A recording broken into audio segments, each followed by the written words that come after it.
Hello, friends. Did you know that nearly 80% of those who watch my videos aren't subscribed? If you enjoy the content, I'd truly appreciate it if you hit that subscribe button. It helps a lot. Also, don't forget to leave a like and share your thoughts in the comments. Your interaction not only supports the channel's growth, but also helps these stories reach more people. Thank you all for being here. By the way, where are you watching from? Let me know in the comments.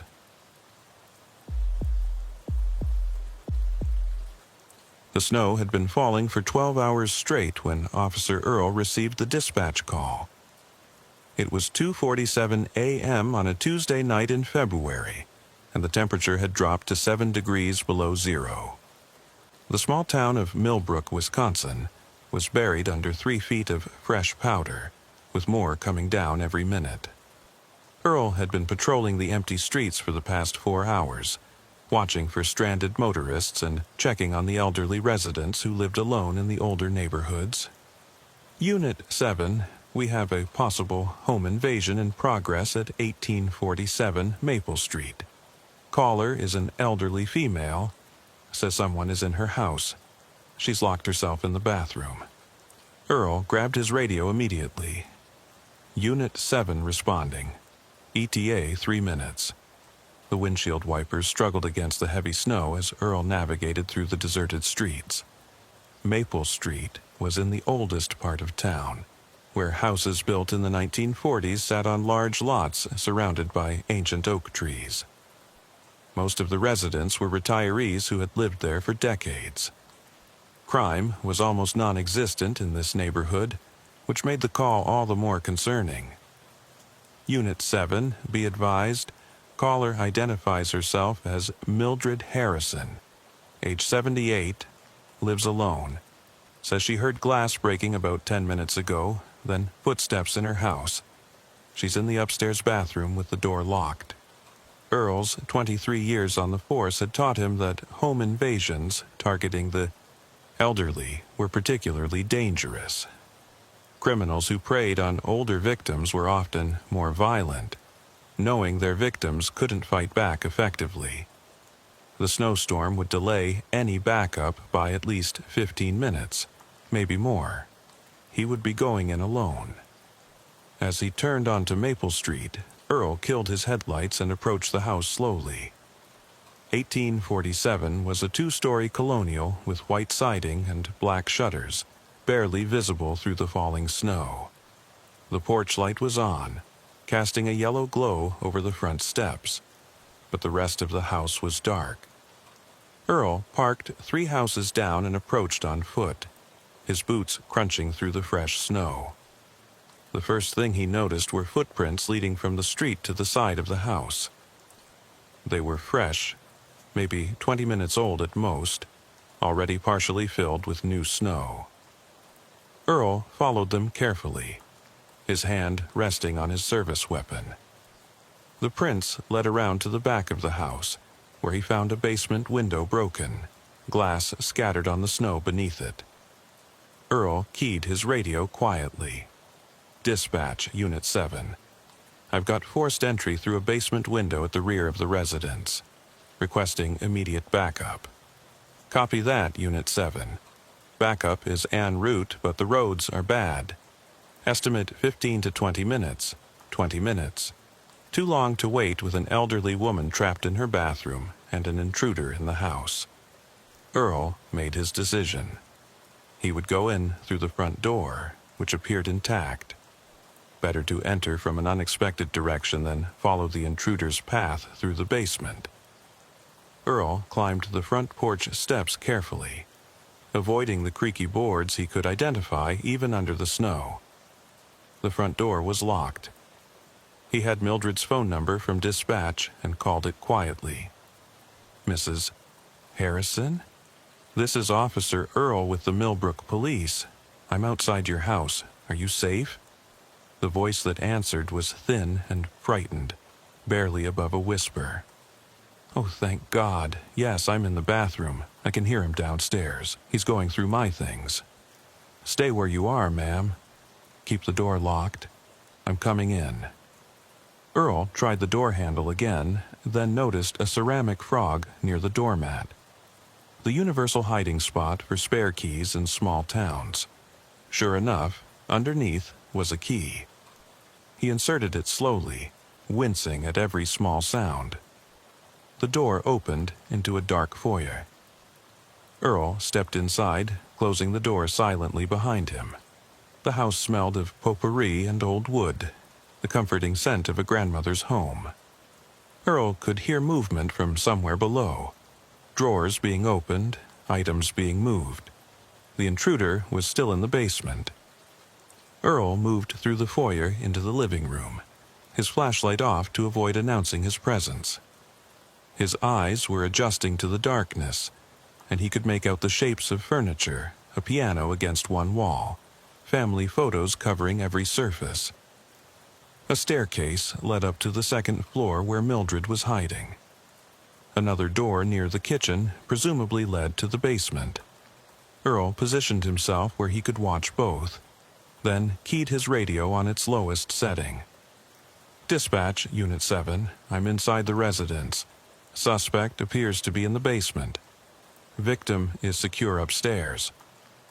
Before dispatch could respond, Earl heard footsteps on the basement stairs. Heavy footsteps, moving without any attempt at stealth.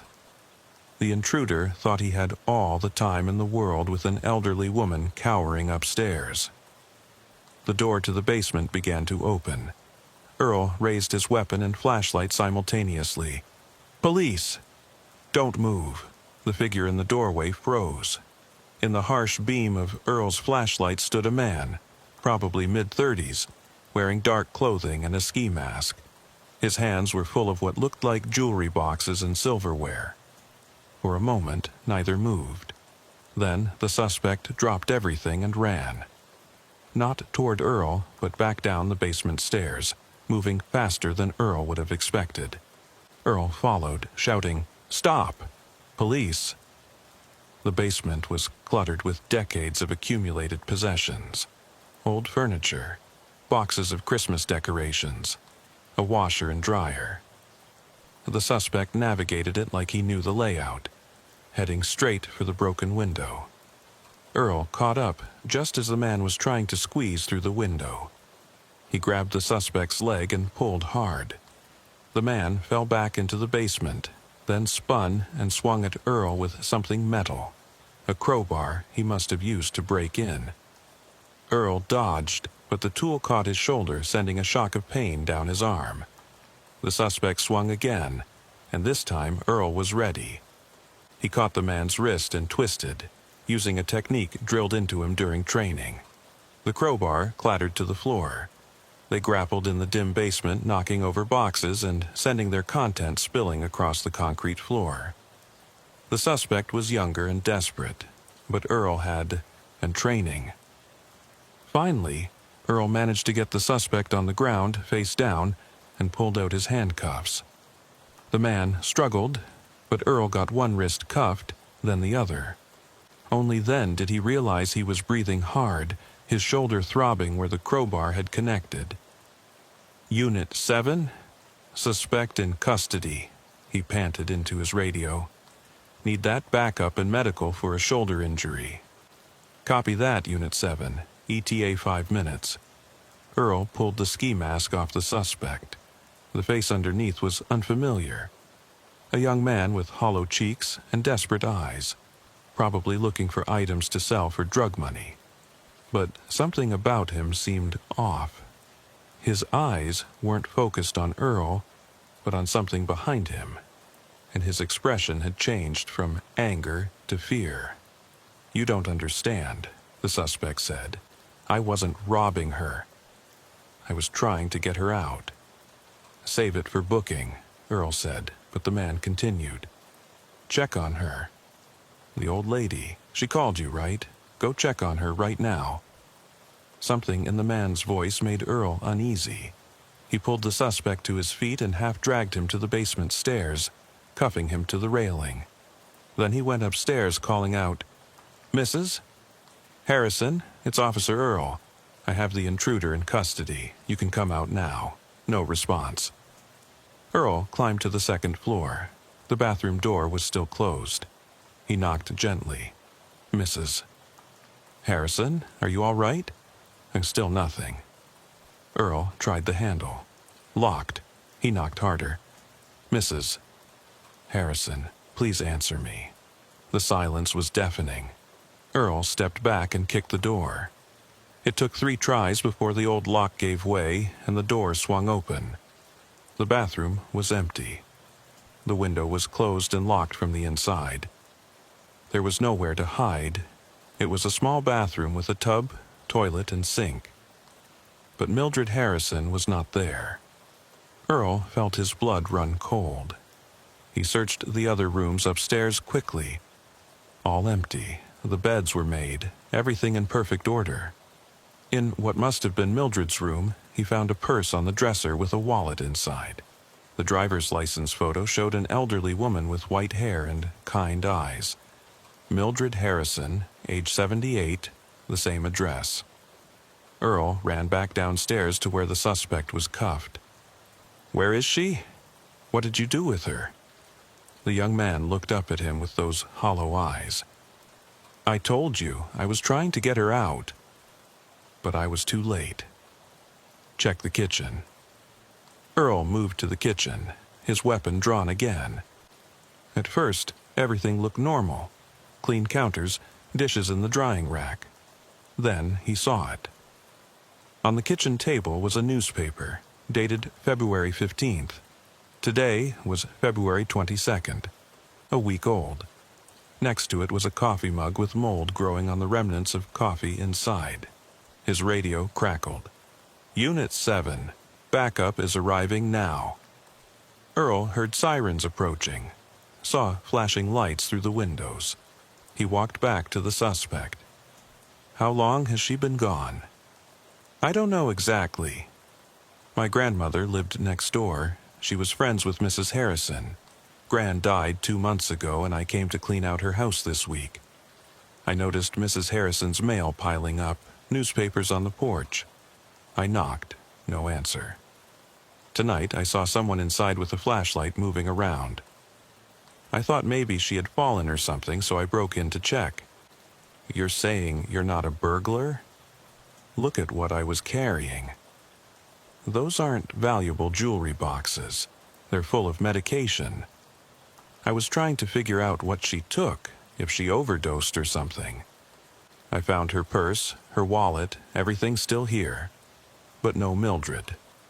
The backup officers entered, and Earl quickly briefed them. They searched the house thoroughly. No sign of Mildred Harrison anywhere. No signs of violence either, except for the broken basement window. The phone in the bathroom that Mildred had supposedly called from was there, but when Earl checked the call history, the last call was from 3 days ago. "This doesn't make sense," Officer Clarence, one of the backup officers, said. "Dispatch has a recording of her calling tonight. I heard it on the way over. They called dispatch to confirm.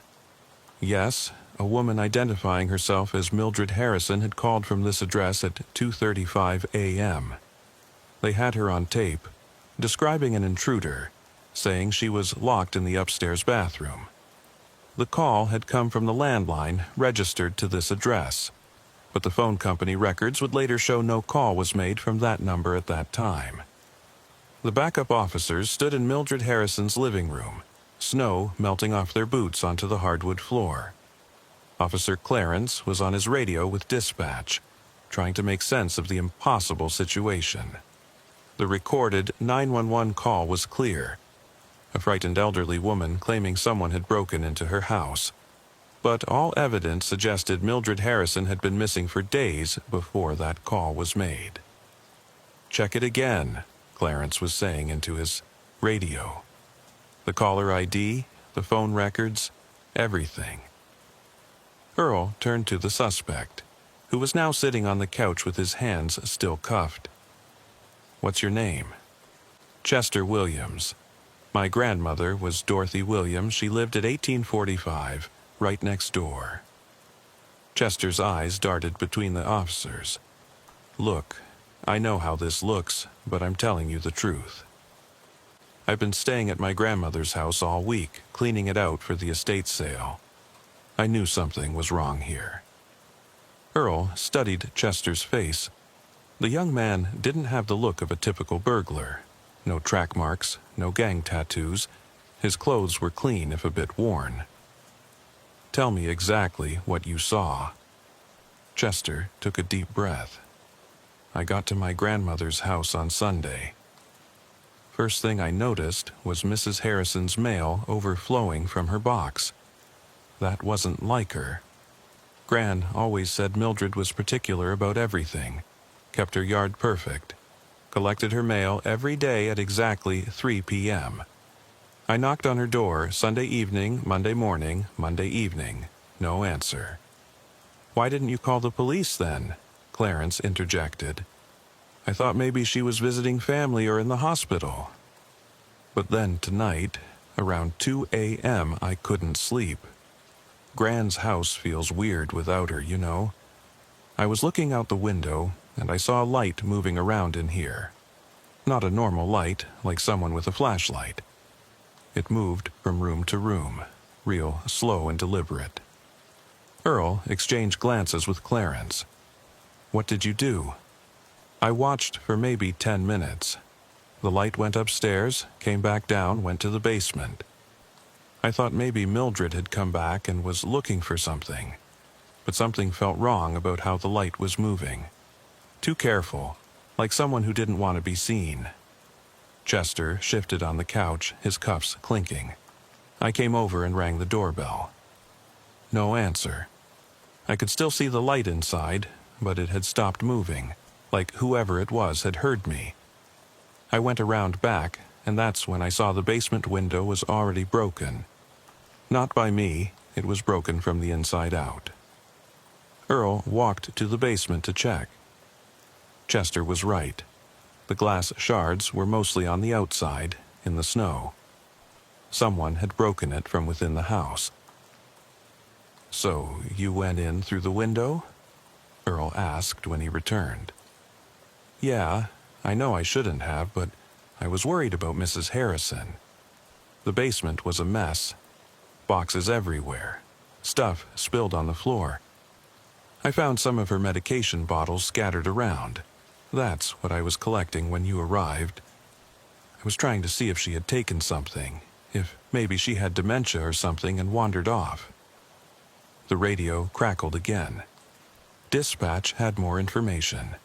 The 911 call had indeed come from the house's landline number, but the phone company showed no record of the call in their system. It was as if the call had materialized out of thin air. This is impossible, Clarence muttered.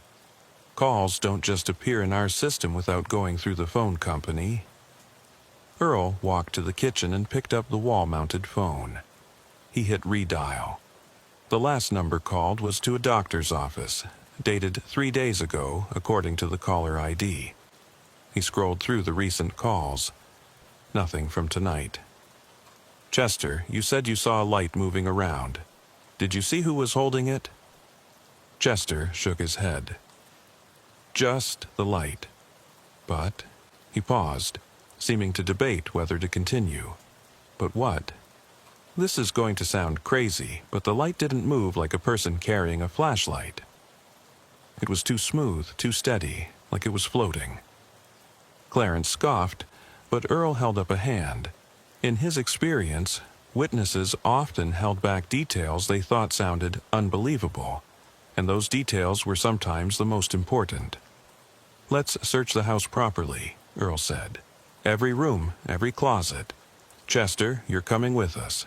You knew Mrs. Harrison through your grandmother. You might notice if something's out of place. They started in the basement.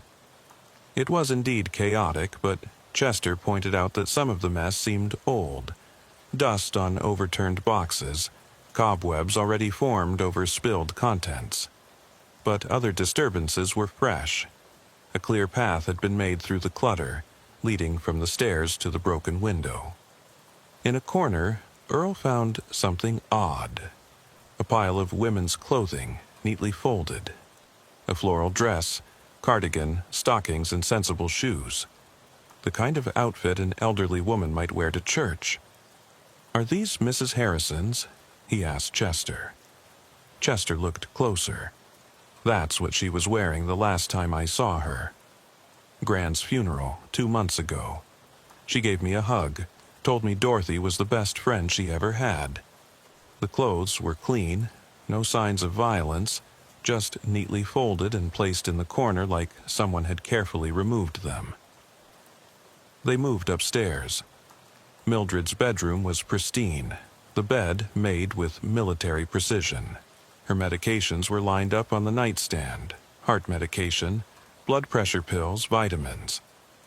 Earl checked the dates. The prescriptions had been filled 2 weeks ago, but the pill count suggested she hadn't taken any in at least a week. In the closet, all her clothes were arranged by color. Shoes lined up perfectly. But there was a gap in the clothing rod, like several outfits were missing. "Chester, look at this closet. Notice anything?" Chester studied it. "Her church clothes are gone. She had 3 or 4 nice dresses she rotated for church and special occasions. Gran used to tease her about being so formal. They're all missing, but they had found one church outfit in the basement. Why would the others be gone?" The bathroom, where Mildred had supposedly locked herself, was small and ordinary. Earl checked the window. Painted shut. Probably hadn't been opened in years. The medicine cabinet contained typical elderly person supplies: denture cream, aspirin, bandages. But something caught his eye. On the sink was a glass with dentures still in it. "Would she leave without her dentures?" Earl asked. Chester shook his head. "No way. Gran said Mildred was vain about her appearance, even at her age. She wouldn't go anywhere without her teeth." They checked the other rooms. A guest bedroom that looked like it hadn't been used in years. A sewing room with a half-finished quilt on a frame. Then they found the third bedroom, and Earl stopped in the doorway. This room was different. The bed was unmade, sheets tangled. Clothes were strewn on the floor. The dresser drawers were pulled out, contents spilled. It looked like someone had been living in here recently, but carelessly, unlike the neat precision of the rest of the house. "This isn't right," Chester said. "Mrs. Harrison would never leave a room like this." Earl noticed something else. The clothes on the floor weren't elderly woman's clothes. They were younger in style: jeans, t-shirts, a leather jacket. Size small, but definitely not something a 78-year-old would wear. "Someone else has been staying here," Clarence said, stating the obvious. Earl walked to the dresser. Among the scattered items were photographs. Not the formal family photos displayed throughout the house, but Polaroids. He picked one up and felt his stomach turn cold. It was a photo of Mildred Harrison. She was sitting in what looked like a basement, not her basement, somewhere else. Concrete walls, a single bulb hanging from the ceiling. She was wearing one of her church dresses and staring at the camera with an expression of resigned fear. "Jesus," Clarence breathed, looking over Earl's shoulder. There were more photos, all of Mildred, all in the same concrete room. In some, she was sitting on a cot. In others, standing by a metal door. The photos seemed to span several days, her hair becoming increasingly disheveled, her clothes more wrinkled. "She's being held somewhere," Earl said. "These photos, someone's documenting it." Chester had gone pale. Who would do this? Why? Earl's radio crackled. It was dispatch again, and the voice sounded shaken. "Unit 7, we've received another call. Same voice as earlier, claiming to be Mildred Harrison. She says she can see you in her house right now. She's describing what you're wearing, what room you're in." Earl felt the hair on his neck stand up. He was in the third bedroom, wearing his standard blue uniform with his badge number visible. What exactly is she saying? "She says, Officer Earl is holding a photograph. Officer Clarence is by the door. There's a young man in handcuffs. She's crying, saying, "Please don't let her take anything else." "Her?" Earl asked. "Who is her?" The caller won't say, just keeps repeating, "Don't let her take anything else," and crying.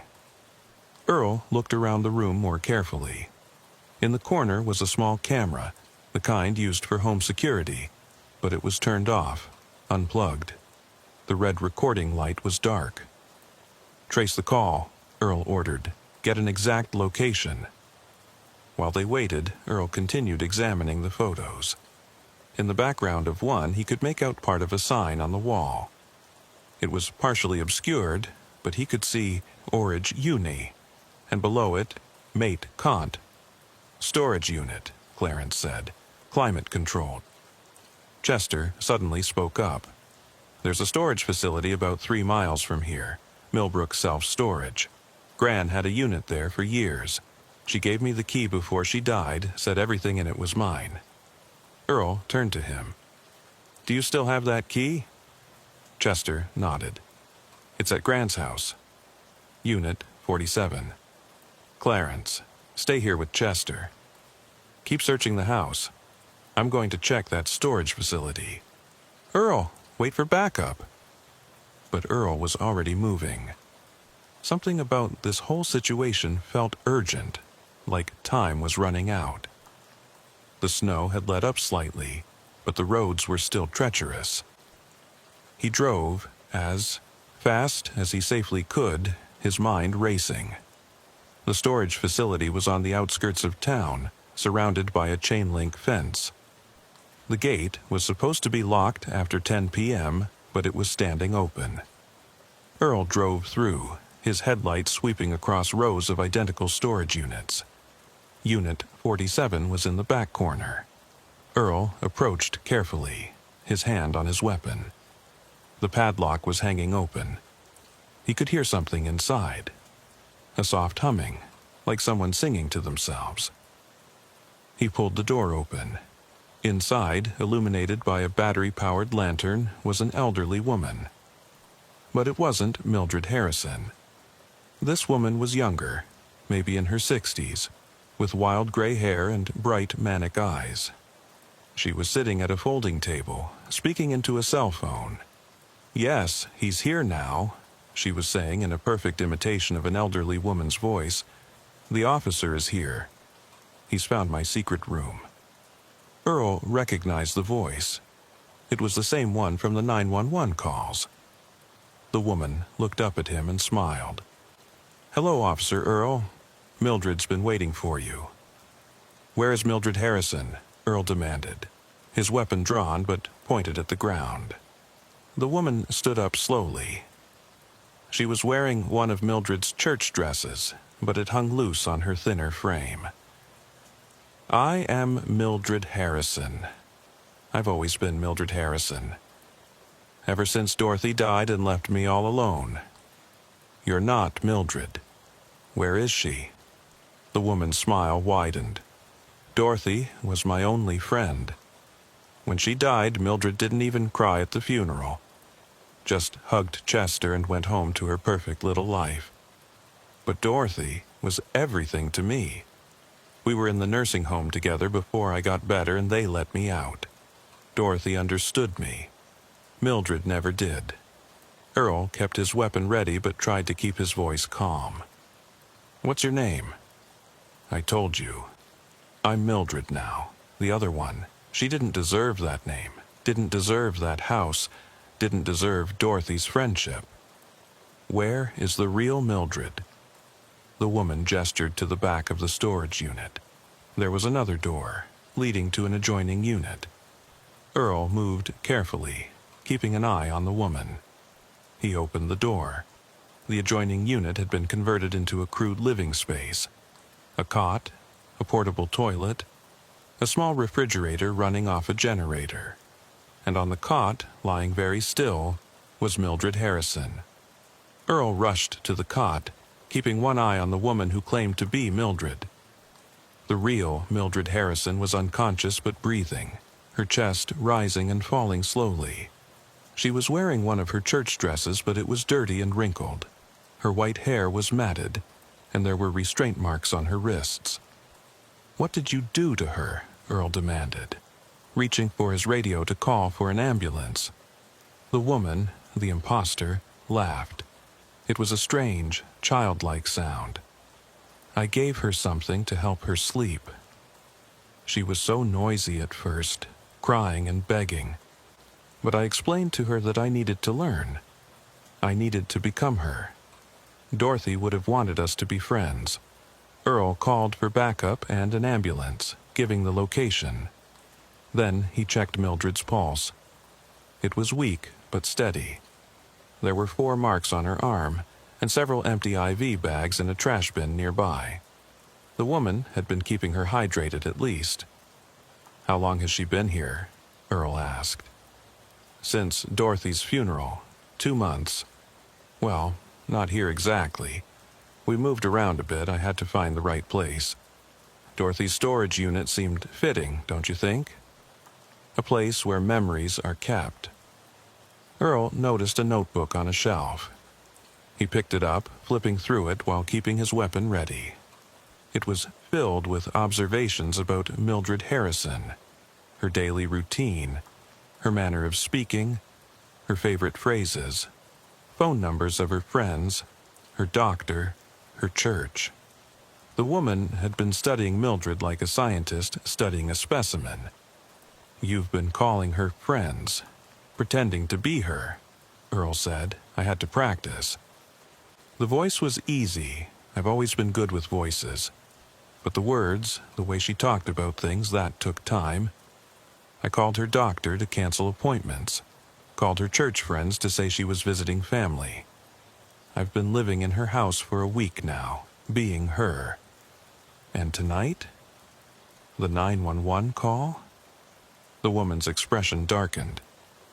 That stupid boy, Chester. He was supposed to be gone by now. Dorothy's house should have been sold, but he stayed, and he kept watching. I saw him looking at the house. I knew he'd eventually try to get in, so I called you first. I thought if the police found him breaking in, he'd be arrested and leave me alone. Earl heard sirens approaching. His backup was almost here. But why take her clothes? Why the photographs? I needed to understand her. How she moved, how she dressed. The photographs were to study her expressions. Did you know she has 17 different smiles? One for strangers, one for friends, one for when she's being polite, but doesn't mean it. Dorothy only had 3 smiles, and they were all real. The woman moved closer to Mildred's unconscious form. Earl raised his weapon. "Step back. I'm not going to hurt her." "Not anymore. She's almost used up anyway." Used up? Her life, her identity. I've taken most of it now, her house, her routines, her voice. Soon there won't be anything left of the old Mildred, just me. The backup officers arrived, along with paramedics. They rushed in, immediately attending to Mildred. One of the paramedics looked at the IV marks and the empty bags. "She's been sedated, probably with surgical anesthetic. We need to get her to the hospital now." As they loaded Mildred onto a stretcher, she stirred slightly. Her eyes opened, unfocused and confused. She looked at Earl, then at the woman in her dress. "Dorothy?" she whispered. "Is that you?" The imposter smiled that practiced smile. "No, dear. Dorothy's gone. I'm you now." Mildred's eyes widened in terror before the paramedics sedated her for transport. Officer Clarence arrived as they were taking the imposter into custody. "Earl, you need to hear this. We found more at the house. There's a whole room in the attic we missed. It's like a shrine." Earl left the imposter with the other officers and followed Clarence back to Mildred's house. Chester was still there, sitting in the back of a patrol car for his own protection. They climbed to the attic, which was accessed through a pull-down ladder in the hallway ceiling that they had overlooked earlier. The attic had been transformed. The walls were covered with photographs, but not of Mildred. They were all of Dorothy Williams, Chester's grandmother. Hundreds of them, spanning what looked like years. Dorothy at the grocery store, Dorothy in her garden, Dorothy at church. Many were taken from a distance, through windows, without Dorothy's knowledge. In the center of the room was a mannequin dressed in Dorothy's clothes. Chester identified them immediately as items that had gone missing from his grandmother's house over the years. The mannequin was positioned in a chair, facing a table set for two, with real china and silverware. "This is sick," Clarence muttered. There were journals, dozens of them, filled with the imposter's writings about Dorothy. Love letters never sent, imaginary conversations, detailed plans for a life together that existed only in the writer's mind. One entry, dated the day of Dorothy's funeral, stood out, "She left me. Dorothy left me alone." But Mildred got to say goodbye. Mildred got the final hug. Mildred has the house next door. If I can't have Dorothy, I'll have Dorothy's life. I'll be the friend she chose. I'll be Mildred. And then Dorothy and I will be together again, in memory, if nothing else. Chester, who had been brought up to identify items, was visibly shaken. Gran never mentioned this woman. Who is she? Earl found a file folder with official documents. Medical discharge papers from Millbrook Psychiatric Hospital dated 3 years ago. The patient's name was Gladys Foster. Diagnosis: erotomania and dissociative identity disorder. There were treatment notes describing her fixation on another patient, Dorothy Williams, who had been briefly hospitalized for depression after her husband's death. They met in the psychiatric hospital, Earl said. Dorothy was there for maybe a week, but Gladys was a long-term patient. She developed an obsession. The documents showed that Gladys had been released after showing improvement, but there were warnings about her tendency to fixate on individuals and create elaborate fantasies about relationships that didn't exist. Earl's phone rang. It was the hospital. "Officer Earl, this is Dr. Martinez at Millbrook General. Your victim, Mildred Harrison, she's conscious and wants to speak with you. She says it's urgent." Earl drove to the hospital, his mind racing. The snow had stopped, and dawn was breaking over Millbrook, painting the white landscape in shades of pink and gold. The storm was over, but Earl felt like he was just beginning to understand what had happened. Mildred was in a hospital bed, looking fragile but alert. Her voice was hoarse when she spoke. "Officer Earl, thank you for finding me. Mrs. Harrison, I'm so sorry for what you've been through. Gladys Foster is in custody. You're safe now." Mildred shook her head slightly. "That's what I need to tell you. Gladys, she wasn't alone." Earl felt his stomach drop. "What do you mean?" "The first few weeks, it was just her. But then someone else came. Another woman, younger. She called Gladys mother and helped move me to different locations. She's the one who's been living in my house." "Can you describe her?" "Young, maybe 25. Dark hair. She had a tattoo on her wrist, a butterfly. Gladys called her Estelle." Earl immediately called Clarence, who was still at the house. "Check for any signs of a second person, young woman named Estelle." While he waited, Mildred continued. "She was worse than Gladys in some ways. Gladys was sick, delusional, but Estelle knew exactly what she was doing. She enjoyed it. She would try on my clothes and laugh about how she was going to spend my savings." Clarence called back within minutes. "Earl, we found something. There's a laptop hidden in the attic. It's logged into Mildred's bank accounts. Someone's been transferring money out for weeks. Small amounts, but it adds up to about $30,000. The transfers went to an account under the name Estelle Foster. Same last name as Gladys." Earl turned back to Mildred. Did Gladys ever mention having a daughter? She talked about her constantly. Said Estelle was the only one who understood her. That they were going to use my money to buy a house together, somewhere far away where they could start over. Earl coordinated with the other officers. They ran the name Estelle Foster through the system and found her within minutes. She had a record: fraud, identity theft, elder abuse. She'd been released from prison 6 months ago and listed her mother, Gladys Foster, as her emergency contact. An APB was put out for Estelle Foster. Her last known address was an apartment in the next town over, but when officers arrived, they found it had been abandoned weeks ago. The landlord said she'd left in the middle of the night, owing 2 months' rent.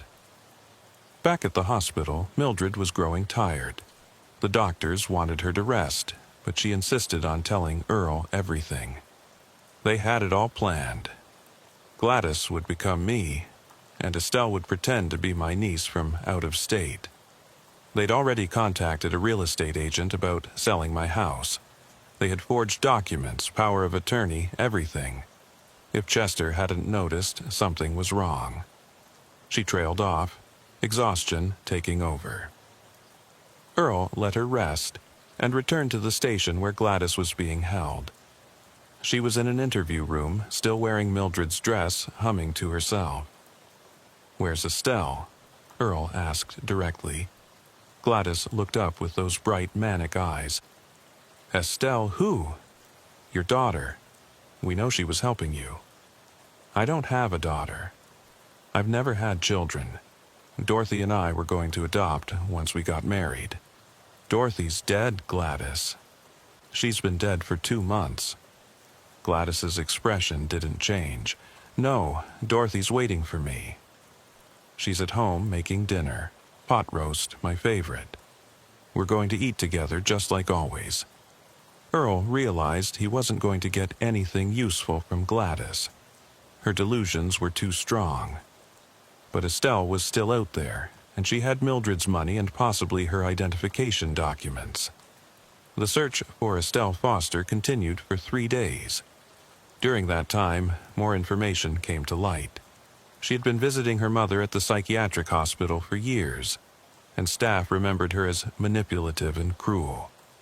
She had encouraged her mother's delusions, seeing them as opportunities for financial gain. Bank records showed that the $30,000 had been withdrawn in cash from various ATMs across 3 states. Estelle was running, but she was also smart. She never used the same ATM twice, never stayed in one place long enough to be tracked. On the 4th day, Earl received a call from a detective in Chicago. A woman matching Estelle's description had been arrested trying to use Mildred Harrison's credit card at a hotel. When they searched her room, they found multiple fake IDs, credit cards belonging to at least 5 elderly victims, and a notebook similar to the one Gladys had kept. But this one was full of potential targets: elderly people living alone in small towns across the Midwest. Estelle was extradited back to Wisconsin. Unlike her mother, she showed no signs of mental illness. She was calculating and cold, refusing to speak without a lawyer. But the evidence was overwhelming. She was charged with kidnapping, elder abuse, fraud, and conspiracy. During her trial, the full scope of the mother-daughter operation was revealed. They had done this before, in other states, though never for as long or as elaborately as with Mildred Harrison. They would identify lonely elderly people, study them, and then Gladys would befriend them while Estelle handled the financial aspects. When things got too complicated or risky, they would move on to a new town, new victims. But Gladys's obsession with Dorothy Williams had changed their pattern. Instead of a quick score, Gladys had wanted to actually become Mildred, to live next door to where Dorothy had lived, to maintain the fantasy of their friendship. This deviation from their usual pattern had been their downfall. Mildred Harrison recovered physically, though the psychological trauma took longer to heal. She couldn't return to her house immediately. The thought of someone else living her life in federal prison without the possibility of parole. She was placed in solitary confinement after it was discovered she was trying to steal the identities of other inmates. Gladys Foster died in the psychiatric facility 6 months later. The official cause was heart failure, but staff said she had simply stopped eating after learning about her daughter's arrest. Her last words were reportedly, "Dorothy is waiting for me." But for Earl, the case never really ended. Every welfare check on an elderly resident, every missing person report, every routine call to a quiet neighborhood carried the weight of possibility. The possibility that the person he was talking to wasn't who they claimed to be. A year after Estelle's arrest, Earl received a letter. No return address, postmarked from Arizona. Inside was a photograph of an elderly woman he didn't recognize, sitting on a park bench, feeding pigeons. On the back was written, "Officer Earl, you found 7, but Estelle taught others before she was caught. We learned from the best. Check on your mother, Earl. When did you last see her in person? Are you sure it was really her?" A friend, Earl's mother, lived in Florida. He had talked to her on the phone last week but hadn't visited in 6 months. The voice had sounded right, had said all the right things. But now he wondered. He took emergency leave and flew to Florida that night. His mother answered the door, looking exactly as she should. She hugged him, asked why he hadn't called to say he was coming. Everything was normal.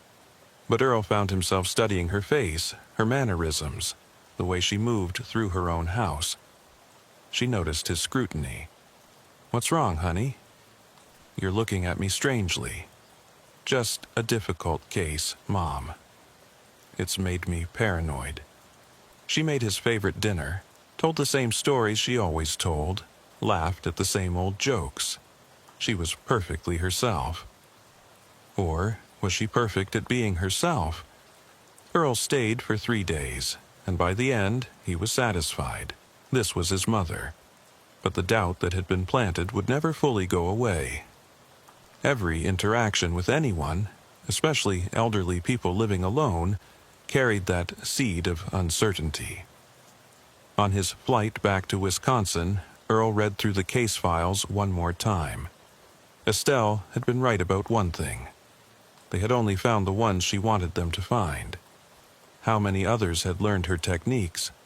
How many elderly people had vanished without anyone noticing, replaced by younger imposters seeking to steal their Social Security checks, their homes, their very existence? The flight attendant, an elderly woman with a kind smile, offered him coffee. As she poured, Earl found himself studying her hands. They moved with a grace that seemed somehow too youthful for her apparent age. "Is everything all right, sir?" she asked. "Fine," Earl said. "Everything's fine." But he watched her walk away, noting the smooth confidence of her gait, wondering who she really was beneath the uniform and the practiced smile. Back in Millbrook, life continued. The house at 1847 Maple Street, Mildred's former home, was sold again after the young family moved away, disturbed by the history they had learned.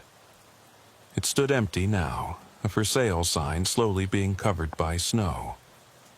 Chester Williams had moved away from Wisconsin entirely, unable to shake the feeling that his grandmother's death had somehow triggered all of this. He still called Earl occasionally, always asking the same question. "Do you think there are more of them out there?" Earl always gave the same answer.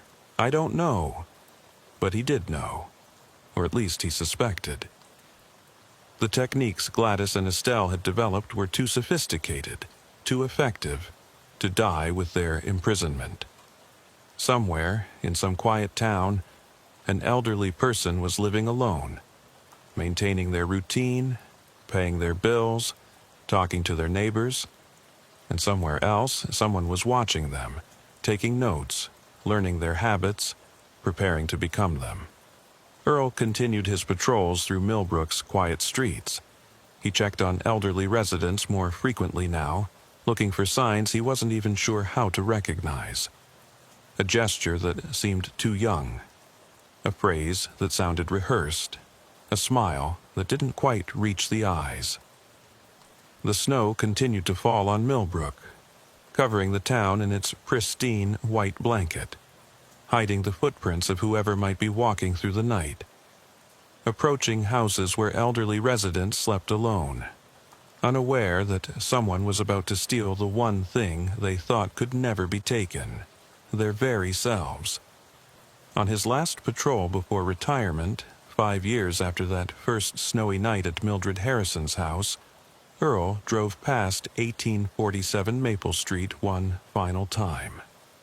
There were lights on inside. The for sale sign was gone. Someone had moved in. He slowed the patrol car, watching. Through the window, he could see an elderly woman moving about the kitchen. She looked familiar, watching and waved, a friendly gesture from a new neighbor. Earl waved back and drove on, but something nagged at him. Something about the way she had moved, too fluid, too purposeful. He checked the property records the next day. The house had been purchased by a woman named Mildred Harrison, but Mildred Harrison was still living in the senior facility across town. Earl had seen her just yesterday. He drove to the senior facility immediately.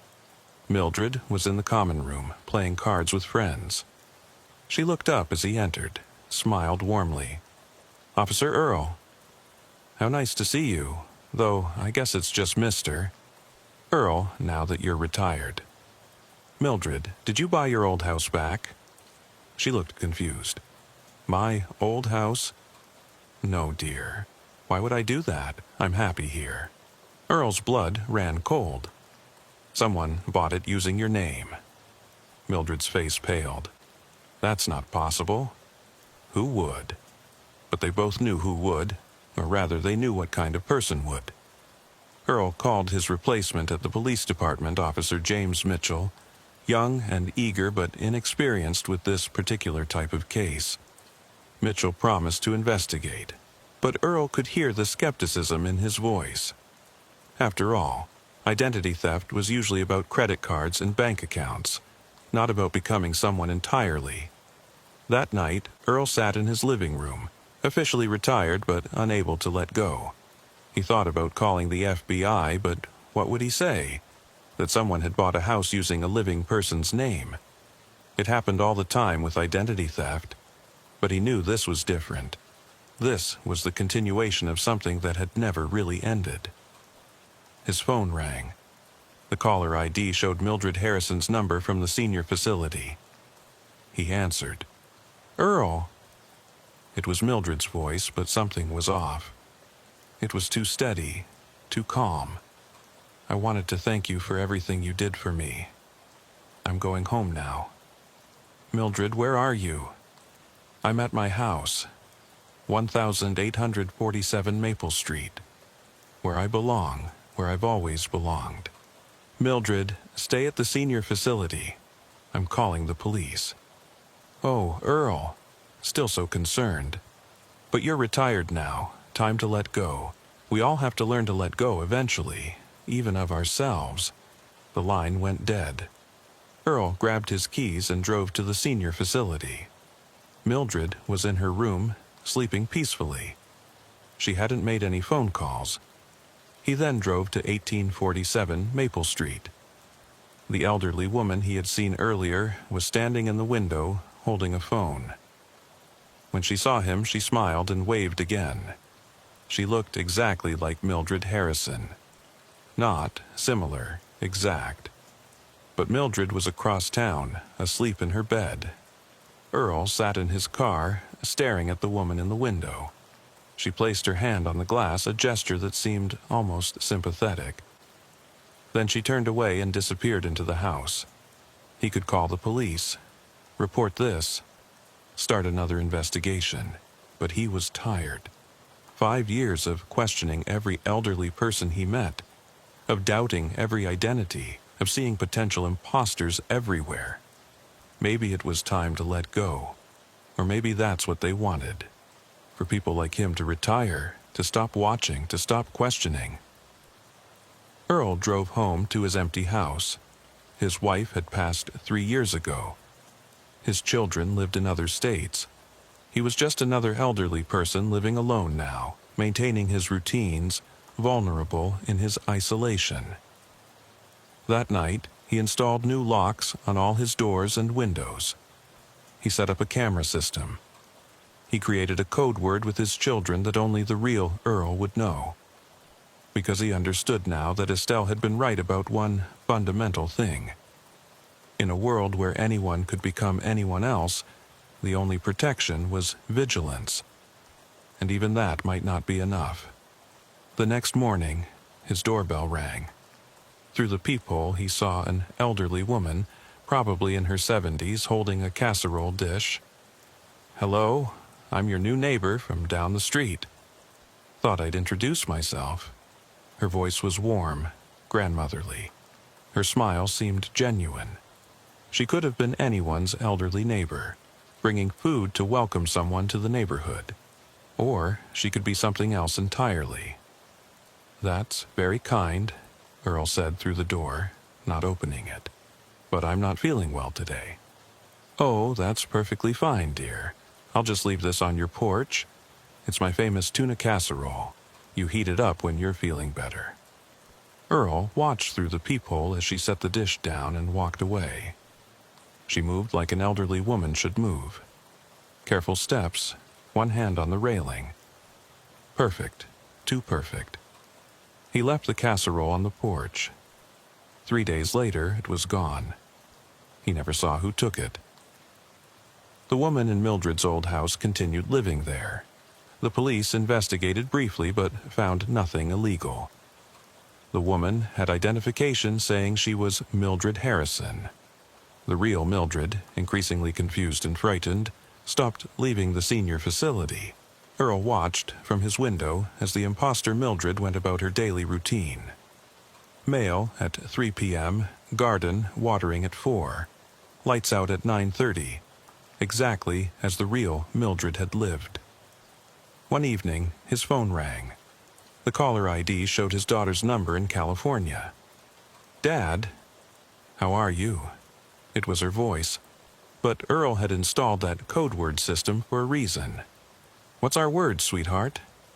A pause, then a laugh. His daughter's laugh, perfectly reproduced. "Dad, are you serious?" "It's me. The word." Another pause. Then the line went dead. His real daughter called an hour later, confused. "Dad, did you just try to call me?" "I missed it." "No," Earl said, "I didn't call." That night, Earl sat in his dark living room, watching the street.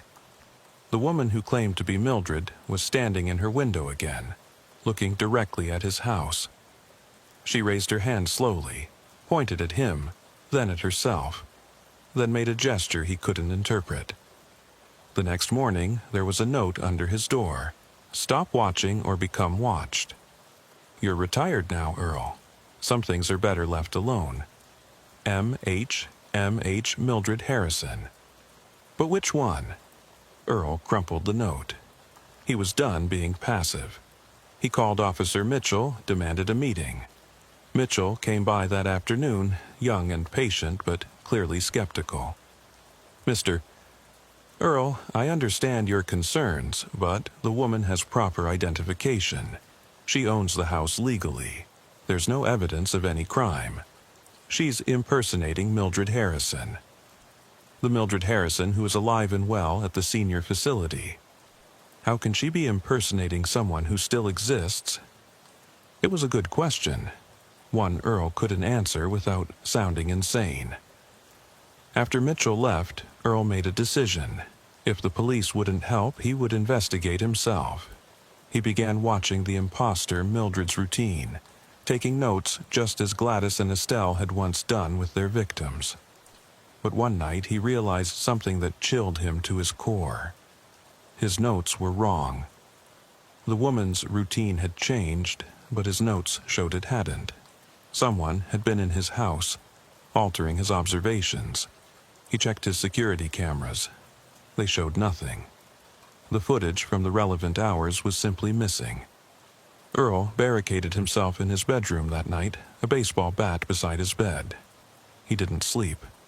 Around 3 a.m., he heard his front door open, his own keys jingling, footsteps in his living room, slow, shuffling, an elderly person's gait. Earl. It was his wife's voice, his dead wife's voice. "Earl, why did you lock the bedroom door?" Earl gripped the bat, said nothing. "Earl, I'm home. I've been at the hospital, remember? My surgery.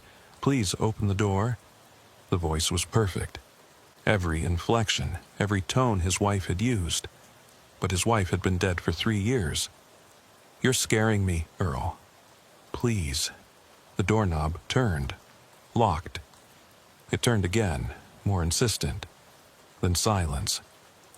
In the morning, Earl found his front door standing open. His keys were on the kitchen table where he hadn't left them. And on his refrigerator was a photo he'd never seen before, his wife and the imposter Mildred, arms around each other, smiling at the camera. The photo was dated yesterday. Earl packed a bag and left Millbrook that day. He couldn't fight this alone, and no one would believe him if he tried to explain. He moved in with his daughter in California, selling his house remotely, never returning to pack his things. But even in California, the doubt followed him. Every elderly person he met could be an imposter. Every voice on the phone could be mimicked. Every identity could be stolen and worn like a mask. His daughter thought he was developing paranoia, maybe dementia. She suggested he see someone, talk about his experiences. But how could he explain that the paranoia was justified? That there really were people out there stealing identities so completely that even family members couldn't tell the difference? 6 months after leaving Millbrook, Earl received a package. No return address. Inside was a photo album. Every picture was of him. Earl at the grocery store in California. Earl at his daughter's house. Earl walking in the park. But in each photo there was something wrong. The Earl in the pictures was smiling when he knew he hadn't been. Wearing clothes he didn't own. Standing in places he'd never been. The last photo showed 2 Earls side by side. One was him. The other was someone who looked exactly like him, wearing his face, his clothes, his wedding ring. On the back of the photo was written, "Which one is real?" Earl burned the album. But the question remained. His daughter found him the next morning, still sitting by the cold fireplace, staring at the ashes. "Dad? Are you okay?" He looked up at her, studied her face, her concerned expression, the way she held herself. "What's our code word?" he asked. She sighed. "Dad, not this again. Please. Butterfly. Our word is butterfly. You made me choose it. After you left Wisconsin." It was correct, but codes could be learned. Information could be extracted. Earl never stopped doubting. Every person became suspect. Every interaction potentially false. The work that Gladys and Estelle had begun had succeeded in a way they probably never intended. They had destroyed his ability to trust in the basic reality of human identity. Late at night, Earl would sometimes wonder if he was still himself. If somewhere out there, another Earl was living his life better than he ever had. Being a better father, a better grandfather. The real Earl, while he was just an imposter who had forgotten he was pretending. The thought would wake him in a cold sweat, and he would stare at his reflection in the bathroom mirror, searching for signs that he was someone else wearing Earl's face. "Who are you?" he would whisper to his reflection. The reflection never answered. But sometimes, just sometimes, he could swear it smiled a moment after he had stopped. The dogwood trees were in full bloom along Sycamore Street when Officer Virgil received the wellness check request. It was a Tuesday afternoon in early April. and the small town of Riverside, Kentucky, was experiencing one of those perfect spring days that made winter seem like a distant nightmare. The temperature was a comfortable 72 degrees, and the air was filled with the sound of lawn mowers and children playing after school. Unit 4, we have a wellness check request at 892 Sycamore Street. Neighbor is concerned about an elderly resident who hasn't been seen in several days. Officer Virgil had been with the Riverside Police Department for 19 years, and wellness checks were a routine part of his patrol duties. In a town where nearly a third of the population was over 65, checking on elderly residents was as common as traffic stops. Unit 4 responding, Virgil said into his radio. What's the resident's name? Estelle Blackwood, age 81, lives alone. Neighbor reporting is Gladys Newcomb from 894 Sycamore. Virgil knew the neighborhood well. It was one of the older sections of Riverside, built in the 1950s when the local tobacco industry was booming. The houses were modest but well-maintained, with the large yards and mature trees that provided shade from the Kentucky sun. As he turned onto Sycamore Street, Virgil could see Gladys Newcomb standing in her front yard, obviously waiting for him. Gladys was a woman in her early 70s, wearing a floral house dress and gardening gloves. She started walking toward his patrol car before he had even parked. "Officer, thank goodness you're here," Gladys said, her voice tight with worry. "I'm really concerned about Estelle. This isn't like her at all." Virgil got out of his car, notepad in hand. "When did you last see Mrs. Blackwood?" "Thursday morning." 5 days ago. She was in her garden, working on her roses like she does every morning. But I haven't seen her since, and she hasn't picked up her newspapers. Gladys pointed to the house next door, where Virgil could indeed see several newspapers accumulated on the front porch. "Have you tried calling her or knocking on her door?" "Of course I have," Gladys said, a note of irritation creeping into her voice. "I've been knocking every day since Saturday. I've called her phone dozens of times. Nothing. An officer, Estelle, and I have been neighbors for 23 years. She always tells me when she's going somewhere, even if it's just to the grocery store." Virgil studied the house at 892 Sycamore Street. It was a single-story ranch with yellow siding and white trim. The lawn was starting to look overgrown, unusual for this neighborhood where lawn care was practically a competitive sport. The curtains were drawn on all the windows he could see. "Does Mrs. Blackwood have any family nearby? Anyone who might know where she is?" Gladys shook her head. "Her husband, Harold, died 8 years ago. They never had children. She has a nephew in Louisville, but they're not close. Homer, I think his name is. She mentioned him once or twice, but I don't think she's seen him in years." Virgil walked toward Estelle's house, Gladys following close behind. The front door was solid wood, painted dark green. Virgil knocked firmly. "Mrs. Blackwood. This is Officer Virgil with the Riverside Police Department. We're just checking to make sure you're all right."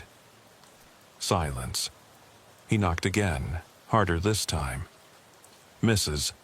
Blackwood, if you can hear me, please come to the door or call out." Still nothing. Virgil walked around the side of the house, peering through gaps in the curtains. The house appeared dark inside. In the backyard, he found Estelle's prized rose garden. The roses were beginning to wilt from lack of water, something Gladys confirmed was completely out of character. "She loves those roses more than anything," Gladys said. "Waters them every single day, rain or shine. She would never let them get like this." The back door was locked, as were all the windows Virgil could check. There was no sign of forced entry, no indication of any disturbance, but something felt wrong. The accumulated newspapers, the wilting roses, the drawn curtains.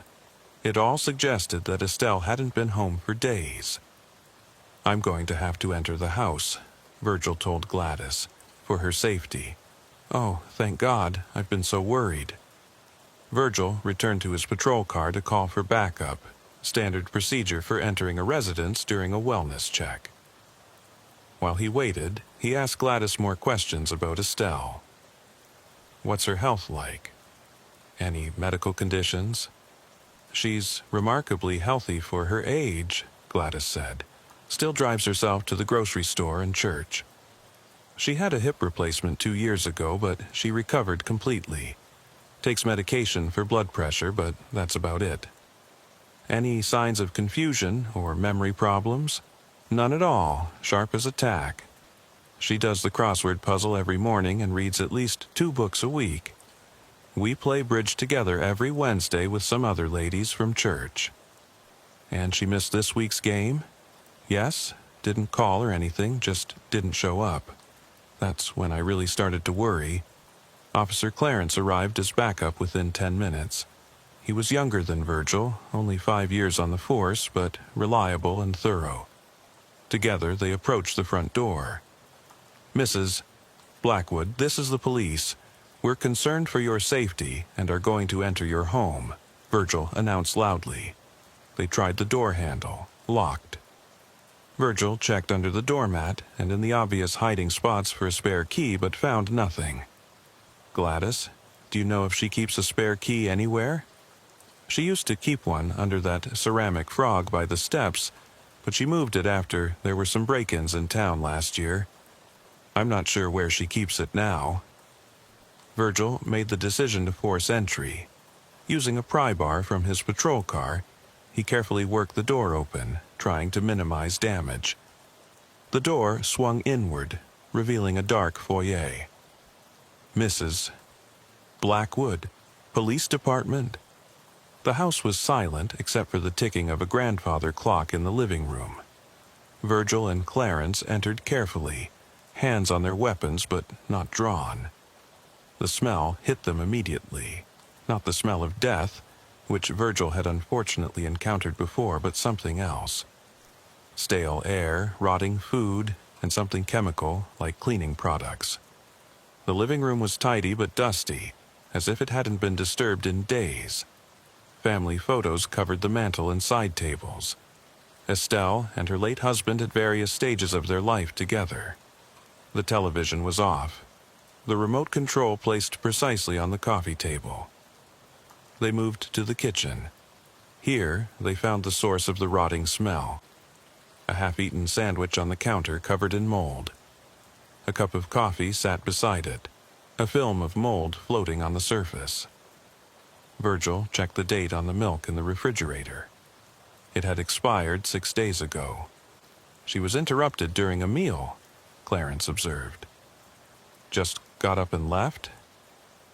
But that didn't explain the chemical smell, which was stronger now. Virgil followed it down the hallway toward the bedrooms. The master bedroom door was closed. He knocked. "Mrs. Blackwood?" No response. He opened the door. The bedroom was in chaos. Clothes were strewn across the floor. The bed was unmade, sheets tangled. But it was the master bathroom that made Virgil's blood run cold. The bathtub was full of water, but the water was a murky brown color. Floating in it were what looked like clumps of hair, gray hair, a lot of it. On the counter were several bottles of hair dye, opened and spilled. The sink was stained with dark dye. A pair of scissors lay on the floor. "What the hell?" Clarence muttered. Virgil examined the scene more carefully. There was no sign of blood, no indication of violence. But the amount of hair in the bathtub was disturbing. It looked like someone had cut off all their hair and then tried to dye what was left. They searched the rest of the house. The spare bedroom was undisturbed, as was the small room Estelle used as a library. But in the basement they found something even more puzzling. The basement was unfinished, used mainly for storage. But in one corner, someone had set up a makeshift living area. A sleeping bag on an air mattress, a battery-powered lantern, several jugs of water, and boxes of non-perishable food. It looked like someone had been preparing to hide down here. Or someone was hiding down here, Clarence suggested. But who? And where were they now? They returned upstairs to find Gladys had entered the house, despite being told to wait outside. "Did you find her? Is she all right?" "She's not here," Virgil said. "Gladys, I need you to think carefully. Has Estelle mentioned anyone visiting recently? Any problems with anyone?" Gladys thought for a moment. "Well, there was something strange. About 2 weeks ago, she mentioned that someone had been calling her, claiming to be from Medicare or Social Security or something. She said they were very pushy, asking lots of personal questions. She was worried it was a scam. Did she report it?" "I don't think so. She just stopped answering calls from numbers she didn't recognize." "But then what?" "This is probably nothing, but last week, Tuesday, I think, I saw someone at her door. A younger woman, maybe 40s or 50s. Dark hair. She was here for maybe an hour." "Did Estelle mention this visitor?" "No, but I didn't ask. I try not to be nosy." Virgil was about to respond when his radio crackled. "Unit 4, we have a situation you need to know about. We just received a call from Riverside General Hospital. They have an elderly woman who was brought in 3 days ago. No identification. She's been mostly unconscious, but she just woke up and is claiming her name is Estelle Blackwood." Virgil and Clarence exchanged glances. "We're on our way," Virgil said into his radio. He turned to Gladys. "We may have found her. I'll let you know as soon as we confirm it's her." The drive to Riverside General took only 10 minutes, but Virgil's mind was racing. If Estelle had been in the hospital for 3 days, who had cut their hair in her bathroom? Who had set up the hiding spot in her basement? At the hospital, they were directed to the 3rd floor, where a doctor. Patel met them. "She was brought in Saturday evening by ambulance, doctor," Patel explained as they walked. "Found wandering on Highway 68, about 5 miles outside of town. She was confused, dehydrated, and her hair had been crudely cut and dyed black. No identification, no phone, nothing. How is she now?" "Better. The confusion seems to be clearing. She's been asking for someone named Gladys. Says she's her neighbor." They entered the hospital room to find an elderly woman propped up in bed. Virgil almost didn't recognize her. Her hair, which Gladys had described as silver and always perfectly styled, was now short, choppy, and dyed an uneven black. She had bruises on her arms and a cut on her forehead that had been stitched. "Mrs. Blackwood? I'm Officer Virgil. Your neighbor Gladys has been worried about you." The woman's eyes filled with tears. "Oh, thank God, no one here believed me. They kept saying I was confused, that I didn't know my own name." "Can you tell me what happened?" Estelle's hands trembled as she spoke. "It was that woman. The one who came to my house. She said she was from the Senior Services Department checking on elderly residents who lived alone. She seemed so nice, so official. She had a clipboard and a badge." "When was this?" Last Tuesday afternoon. She asked if she could come in, said she needed to assess my living situation for some kind of program. I let her in. We sat in the living room, and she asked me questions about my health, my finances, my family. Then she offered to make us some tea. Estelle paused, her face paling at the memory. That's the last thing I remember clearly. After the tea, everything gets foggy. I remember being in a car. I remember someone cutting my hair while I was too weak to stop them. I remember being in my own basement, but it felt like a dream. Do you remember anything about the woman? What she looked like? She was maybe 50, brown hair pulled back in a bun, glasses, very professional looking. She said her name was, What was it? Something with an H? Helen? No, Homer. She said her name was Miss. Homer Virgil felt a chill. Homer, are you sure? Yes, definitely. Miss Homer from Senior Services. Why? Virgil chose his words carefully. Mrs. Blackwood, you mentioned to Gladys that you have a nephew named Homer. Estelle looked confused. I do? I don't have any nephews. Harold had a nephew named Homer, but he died in a car accident 15 years ago. You're certain? Of course I'm certain. We went to his funeral in Louisville. Virgil exchanged another look with Clarence. Someone had been impersonating a dead relative, or at least using his name. But why? Mrs. Blackwood, the woman who came to your house, did she take anything? I don't know. I can't remember much after the tea. But wait. Estelle's eyes widened.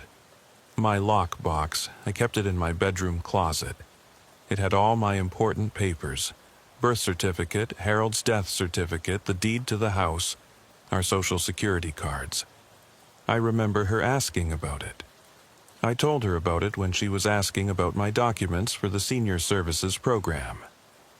Virgil stepped out to make a call to the station, asking them to run a check on any recent reports of someone claiming to be from Senior Services. There were none. The county's actual Senior Services department confirmed they hadn't sent anyone to do home visits in weeks. When he returned to the room, Estelle was still talking to Clarence. There was someone else, she was saying, in the basement. I remember now, another woman, older.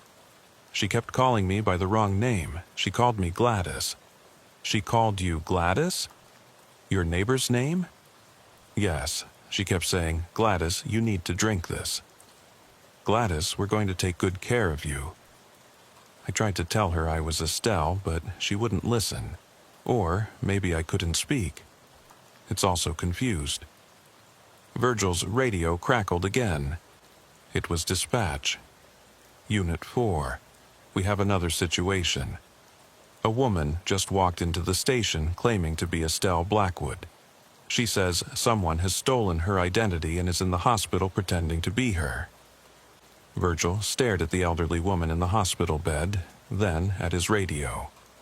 2 women claiming to be Estelle Blackwood. He keyed his radio.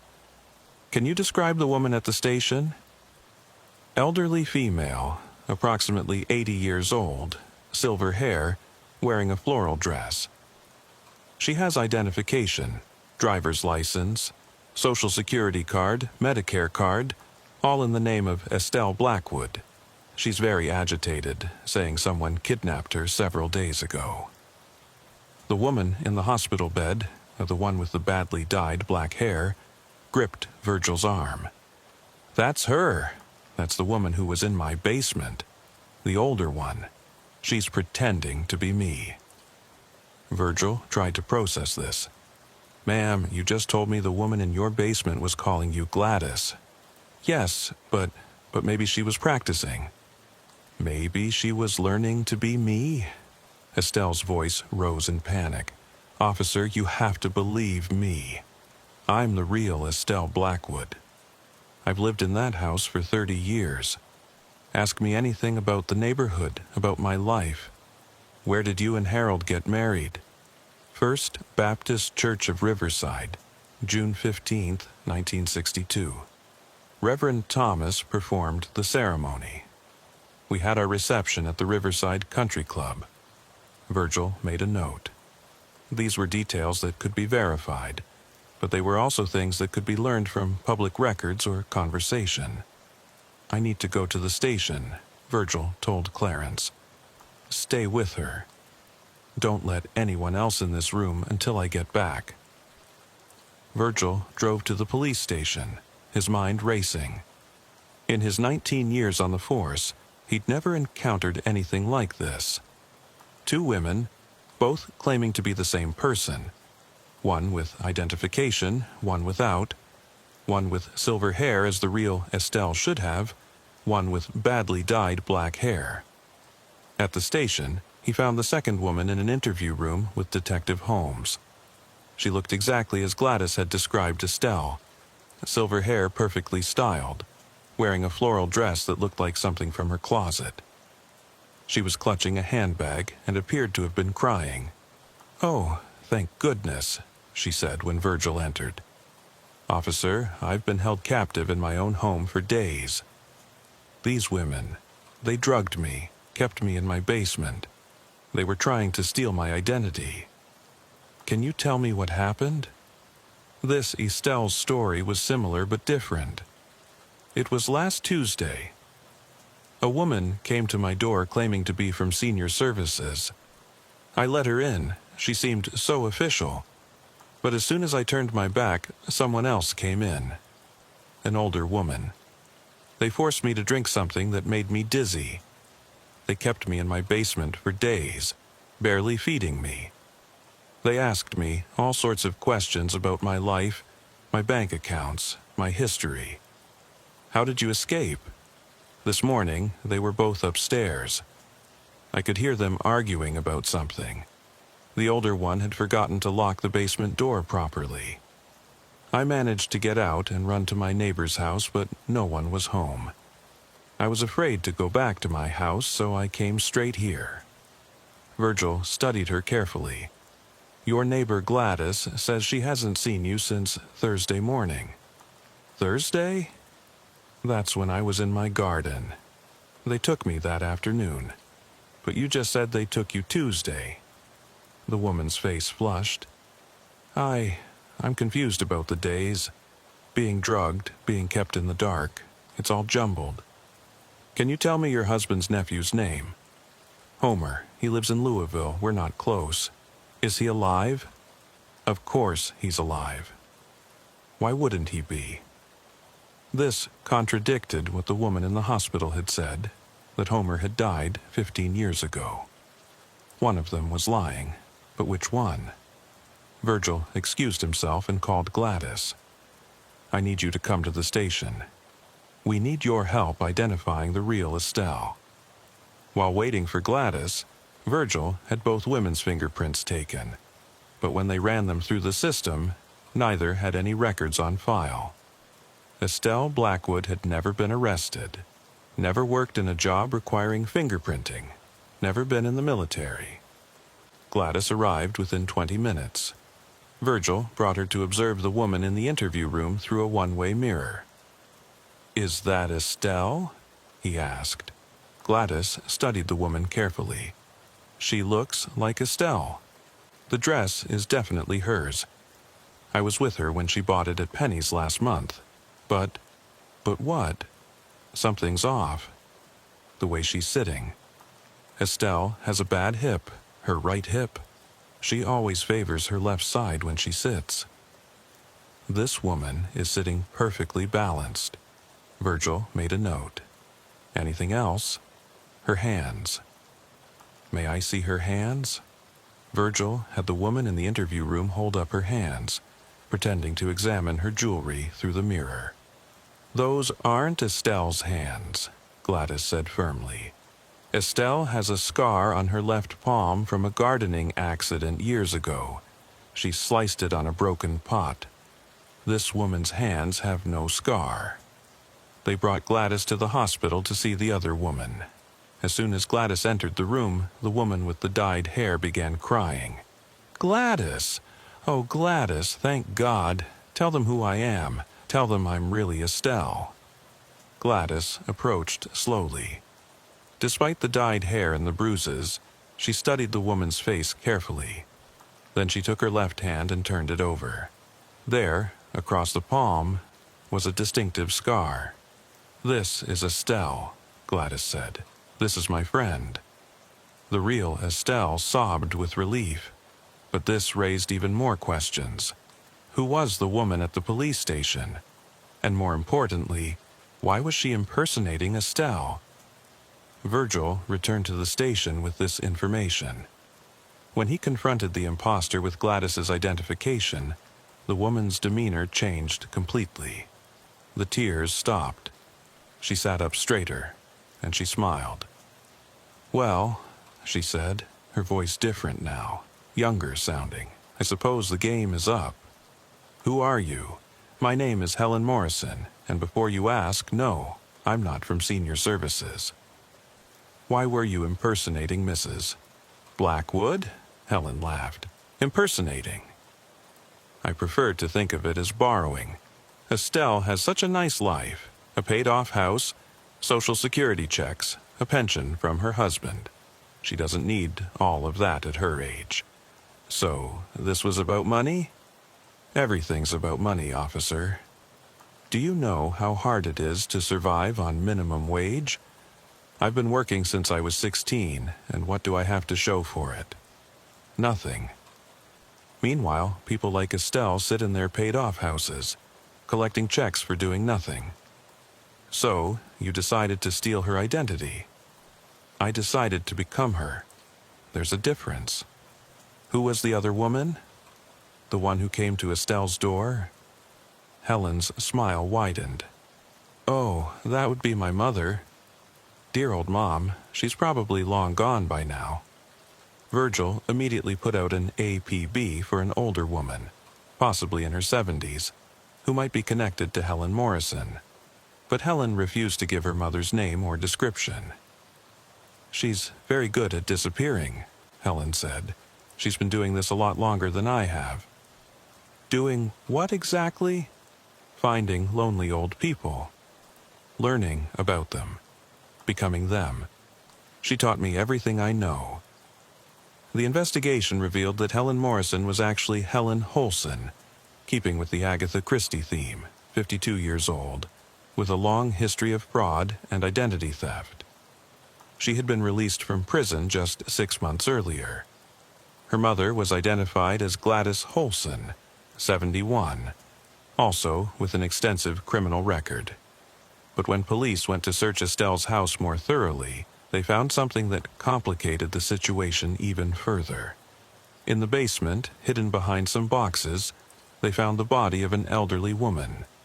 She had been dead for at least a week. She had silver hair, was wearing clothing that looked like it came from Estelle's closet, and in her pocket was a wallet containing identification for Estelle Blackwood. But the real Estelle was alive in the hospital. So who was this dead woman? Dental records eventually identified her as Dorothy Hutchins, 79, who had been reported missing from a nursing home in Indiana 3 weeks earlier. She suffered from dementia and had wandered away from the facility during an outdoor activity. The pieces slowly came together. Helen and her mother Gladys had found Dorothy, probably confused and wandering. They had brought her to Estelle's house, dressed her in Estelle's clothes, given her Estelle's identification. The plan, it seemed, was to have Dorothy's body eventually be found and identified as Estelle, while Helen took over Estelle's life. But something had gone wrong. Dorothy had died earlier than expected. The coroner determined it was from natural causes, a stroke. And the real Estelle had escaped before they could fully execute their plan. "Where's your mother now?" Virgil asked Helen during another interrogation. "I don't know. You said she was calling Estelle by the wrong name. She was calling her Gladys." Helen laughed. Mother always had trouble keeping track of who was who. We've done this so many times, in so many places. After a while, all the old ladies blend together. The search for Gladys Holson continued for weeks. They found evidence that she and Helen had been running this scheme across multiple states for years, always targeting elderly women who lived alone, always trying to take over their lives completely. In Estelle's house, they found notebooks filled with observations about her daily routine, her mannerisms, her speech patterns. Helen had been studying her for weeks before making her move, probably watching from the empty house across the street that was for sale. They also found similar notebooks about other women. Margaret from Memphis, Ruth from Raleigh, Agnes from Asheville. Phone calls to these cities revealed that all 3 women had disappeared in the past year, and in each case, Someone claiming to be them had sold their houses and vanished with the proceeds. The real Estelle was released from the hospital after a week. She couldn't return to her house, not with the memory of being held captive there, not with Dorothy's body having been in her basement. She moved in temporarily with Gladys. "I don't understand," Estelle said one evening, as she and Gladys sat on Gladys's porch, looking at her empty house next door. How could they think they could get away with it? How could Helen think she could just become me? Gladys didn't have an answer, but she held her friend's hand, the one with the scar that had proven her identity. The investigation continued. Helen was charged with kidnapping, identity theft, fraud, and conspiracy to commit murder, even though Dorothy's death had been natural. She was facing life in prison, but her mother, Gladys Holson, was never found. 3 weeks after Helen's arrest, Virgil received a package at the police station. No return address, postmarked from Chicago. Inside was a photo of 2 elderly women sitting on a bench in what looked like a park. One was clearly Gladys Holson, though her hair was now dyed red and she was wearing different style clothing. The other woman looked familiar, but Virgil couldn't place her. On the back of the photo was written, "Martha and her new friend." Aren't they lovely together? Virgil ran the photo through facial recognition. The second woman was identified as Martha Connolly, 83, from Milwaukee. He called the Milwaukee police. Martha Connolly had been reported missing by her nephew 2 weeks ago. She lived alone, had early-stage dementia, and had vanished from her home without taking anything with her. The Milwaukee police checked Martha's house. Someone was living there, claiming to be Martha. She had Martha's ID, knew details about Martha's life, and several neighbors vouched that it was her. But when they looked closer, tested her with questions only the real Martha would know, the woman fled. She was never caught. The pattern continued. Every few weeks, Virgil would receive a photo from a different city. Always 2 elderly women. Always one who turned out to be Gladys Holson in disguise. Always one who was reported missing soon after. It became clear that Gladys was continuing the scheme alone, but with a twist. She wasn't just stealing identities anymore. She was collecting the women themselves, taking them somewhere, keeping them for reasons unknown. 6 months after Helen's arrest, Virgil was called to another wellness check. This time in the next town over. An elderly woman hadn't been seen in days. The house was empty, except for a notebook left on the kitchen table. Inside were detailed notes about dozens of elderly women across the Midwest. Their routines, their finances, their health conditions, their family situations. At the bottom of the last page was a note. "Officer Virgil, you stopped Helen, but she was sloppy. She got emotional, wanted to hurt them because she was angry about her own life. I don't hurt them, I collect them. I give them new lives, better lives. Check the news from Detroit.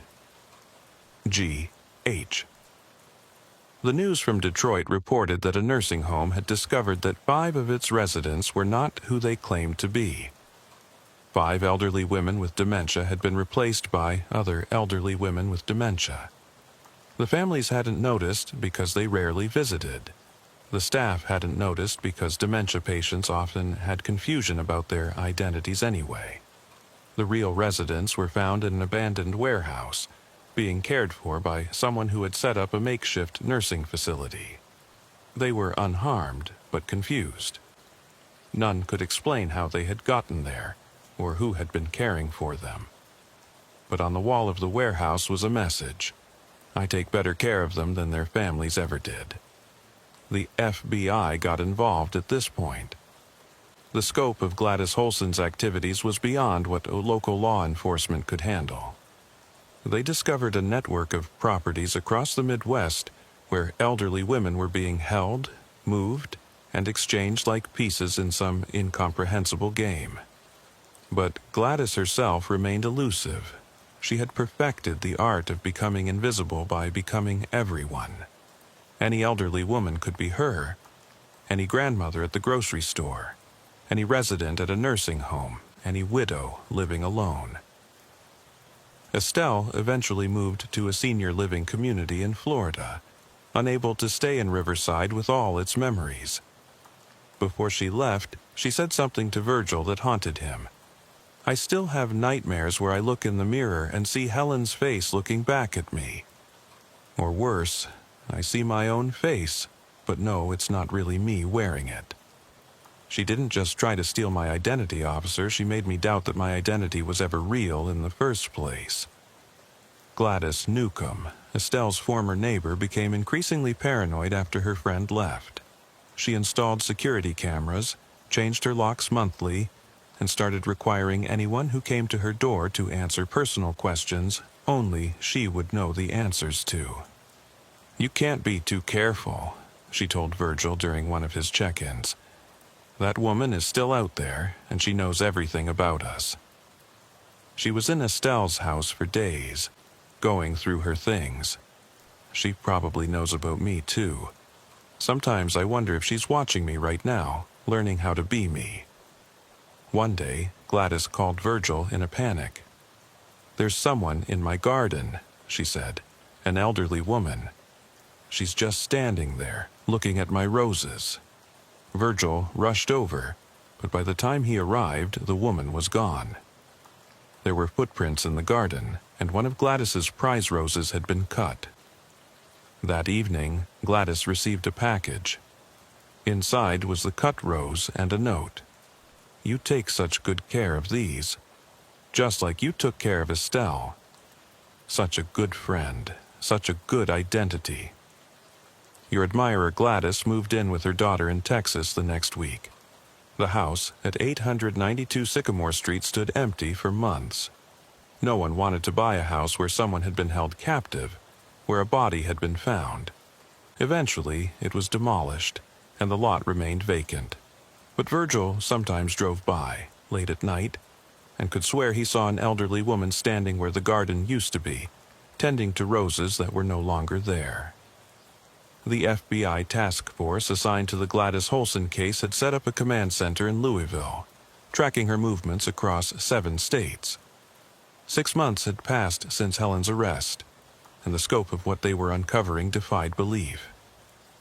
Agent Edna, a specialist in identity theft and elder fraud, had created a map with red pins marking confirmed sightings and blue pins marking suspected activity. The map looked like it had contracted measles. Officer Virgil had been seconded to the task force as a consultant, his experience with the original case proving valuable. He sat in the Louisville office, staring at photographs spread across a conference table. Each photo showed elderly women, all taken in different cities, all showing Gladys Holson with someone new. "She's accelerating," Agent Edna observed, studying the timeline. In the beginning, she and Helen would take months to study and replace one person. Now, she's moving every few weeks. "She's not replacing them anymore," Virgil pointed out. "She's collecting them." But why? The answer came from an unexpected source. Helen Morrison, serving her life sentence, requested to speak with investigators. Virgil and Agent Edna visited her at the Kentucky State Women's Prison. Helen had aged years and months. Her hair, which she had dyed to look elderly, was now growing out in its natural brown with gray streaks. She looked tired, defeated. "Mother's lost her mind," Helen said without preamble. "I've been getting letters. Not directly from her, she's too smart for that. But I know her handwriting, her way of thinking." She produced several letters from her cell. They were supposedly from different people, pen pals from a church program. But Helen pointed out the similarities in handwriting, the recurring phrases, the coded messages. "She's building something," Helen said. "She calls it her garden of forgotten flowers. She thinks she's saving them. Saving them from what? From being forgotten, from dying alone, from families who don't care. Helen laughed bitterly. Mother was in a nursing home herself once, you know. About 15 years ago, she'd had a fall, needed rehabilitation. Medicare only covered 30 days, and I couldn't afford more. She spent 2 months in a state facility. Helen's eyes grew distant. She said it was like being erased. No one knew her name. The staff called everyone Sweetie or Honey. Families visited less and less. People died in the night and were replaced by morning like they'd never existed. So, she started stealing identities? No, at first she just started visiting nursing homes, pretending to be people's relatives so they'd have visitors. She'd learn about them, their lives, their stories. She said she was keeping their memories alive. When did it change? When she realized she could become them. Really become them. Not just take their social security checks, but live their lives better than they were living them. She convinced herself she was honoring them. Virgil studied the letters. One phrase kept recurring. The garden grows. What garden? He asked. Helen shrugged. I don't know. Toward the end, before you caught us, she kept talking about finding the perfect place for her garden. Somewhere she could tend to all her flowers. The breakthrough came 2 weeks later. A report from rural Indiana about an abandoned psychiatric hospital that had shown signs of activity. Local teenagers exploring the building had reported seeing lights and hearing voices. When state police investigated, they found evidence of recent habitation but no one present. What they did find were hospital beds, arranged in rows. Medical equipment, outdated but functional. A kitchen stocked with enough food for dozens of people. And on the walls, photographs of elderly women. Hundreds of them. The FBI descended on the facility. Among the photographs, they identified 17 women who had been reported missing over the past year. But there were so many more unidentified faces. In what had been the administrator's office, they found detailed files on each woman. Medical histories, family trees, personal histories going back decades. It was an archive of forgotten lives meticulously documented. But the women themselves were gone. Security footage from a nearby gas station showed a convoy of 3 vans leaving the area 2 days before the police arrived. The vans were registered to a medical transport company that didn't exist. The trail led to Missouri, where similar reports emerged about an abandoned retirement home showing signs of activity. By the time law enforcement arrived, it was empty except for more photographs, more files, and a message painted on the wall. They are not missing. They are not forgotten. They are becoming who they were meant to be. Virgil couldn't sleep. The case consumed him. He studied every photograph, every file, looking for patterns. These weren't random selections. Gladys was choosing specific women. All were over 70. All had been reported missing by distant relatives or neighbors, not immediate family. All had some form of cognitive decline, but were not completely incapacitated. Then he noticed something else. In each file, Gladys had written personal notes. Not about the women's current states, but about who they had been. A retired teacher who had taught thousands of students. A nurse who had delivered hundreds of babies. A librarian who had inspired a love of reading in her community. She's not collecting them randomly, Virgil told Agent Edna. She's collecting women with significant life histories. Women who contributed to society but are now forgotten. But what is she doing with them? The answer came from the most unexpected source. Gladys Newcomb, Estelle's former neighbor now living in Texas, called Virgil directly. I got a postcard, she said, her voice shaking. It's from Estelle. But Estelle's in Florida. I just talked to her yesterday. The postcard showed a scenic view of the Ozark Mountains. The message, in handwriting that looked like Estelle's, read, Dear Gladys, I'm finally home. The garden is beautiful. You were right about the roses. They need daily attention. Your friend always, Estelle. But Estelle was in Florida. Virgil had confirmed it himself. More postcards surfaced. Families across the Midwest reported receiving cards from missing relatives, all postmarked from the same region of the Ozarks, all mentioning a garden. The FBI triangulated the postmarks to a 100-square-mile area of rural Missouri. Satellite imagery showed numerous abandoned properties, old farms, defunct summer camps, closed resorts. Any of them could be Gladys's garden. The search took weeks. Local law enforcement, FBI agents, and volunteers combed through the mountainous terrain. They found traces, abandoned campsites, discarded medical supplies, tire tracks leading nowhere. Then a forest ranger reported something odd.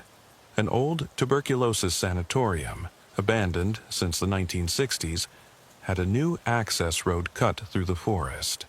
The road was carefully hidden, almost invisible unless you knew where to look. The sanatorium sat on 300 acres of isolated land, surrounded by national forest. It had been built in 1923 and abandoned in 1967 when tuberculosis treatments advanced. The massive brick building could have housed 200 patients in its heyday. Surveillance drones showed activity, people moving in the gardens, laundry hanging on lines, smoke from chimneys. But something was strange about the movements. Everyone moved slowly, carefully, like they were elderly. The raid was planned for dawn. 50 agents, local police, and emergency medical personnel surrounded the facility. Virgil was with the lead team, despite not being FBI. Agent Edna had insisted his presence might help if they encountered confused elderly victims. As they approached the building, an elderly woman emerged from the front door. She was wearing a white nurse's uniform from the 1950s. She smiled at the approaching agents. "Welcome to Sunshine Acres," she said. "Visiting hours are from 2 to 4. It was Gladys Holson. But as they got closer, Virgil realized something was wrong. This woman was too old to be Gladys. She had to be 90 if she was a day. But the face structure, the eyes... "Hello, Officer Virgil," she said in Gladys's voice. "I've been expecting you." The agents moved to arrest her, but she held up a hand. "Please, you'll frighten them. Let me show you what I've built. Let me show you my garden." Against protocol, Agent Edna allowed it, but with a full tactical team accompanying them. The inside of the sanatorium had been transformed. The walls were freshly painted in soft pastels. The floors were clean. It smelled of lavender and fresh bread. And in the main ward, converted into a communal living space, were 43 elderly women. They were playing cards, knitting, reading, chatting. When they saw the visitors, they smiled and waved. One called out, "Are you here for the tea social?" Virgil recognized faces from the missing persons files. Dorothy Hutchins, who they thought had died in Estelle's basement, alive and serving tea to another woman. Margaret Connolly from Milwaukee, Ruth Patterson from Raleigh. All the missing women, but transformed. "They're all here voluntarily," Gladys said. "Ask them. They'll tell you." Agent Edna approached one of the women, Martha Connolly from Milwaukee. "Ma'am, are you Martha Connolly?" The woman smiled. "I used to be. Now I'm Eleanor Roosevelt. I'm writing my memoirs." Another woman interjected, "And I'm Amelia Earhart. I'm planning my next flight." Each woman had assumed a different identity, famous women from history, and they seemed happy, content in their delusions. "You've brainwashed them," Edna accused Gladys. "Have I?" Gladys asked. "Or have I given them what every nursing home takes away, the right to be someone important?" She led them to another room, set up as a medical facility. It was clean, well-stocked. Medication schedules were posted on the wall. Each woman's real name was listed along with their chosen name. I give them their medications, I feed them, I bathe them, I listen to their stories, I validate their importance. How is that different from what any care facility does, except I don't charge $8,000 a month? You kidnapped them, Virgil said. Did I? Dorothy was wandering on a highway. Martha had been missing from her home for days before I found her. Ruth's family hadn't visited in 2 years. I gave them purpose. In another room they found the real horror. Bodies, 5 of them, in various states of decomposition. But Gladys seemed unbothered. They died naturally, she said. Agnes had a heart attack. Patricia had a stroke. They died surrounded by friends who knew their chosen names, their chosen stories. They died being someone important. You didn't report their deaths. That's a crime. Report to whom? Families who forgot them. A system that had already erased them? The FBI began the process of identifying and processing the women. But something unexpected happened. Many of them didn't want to leave.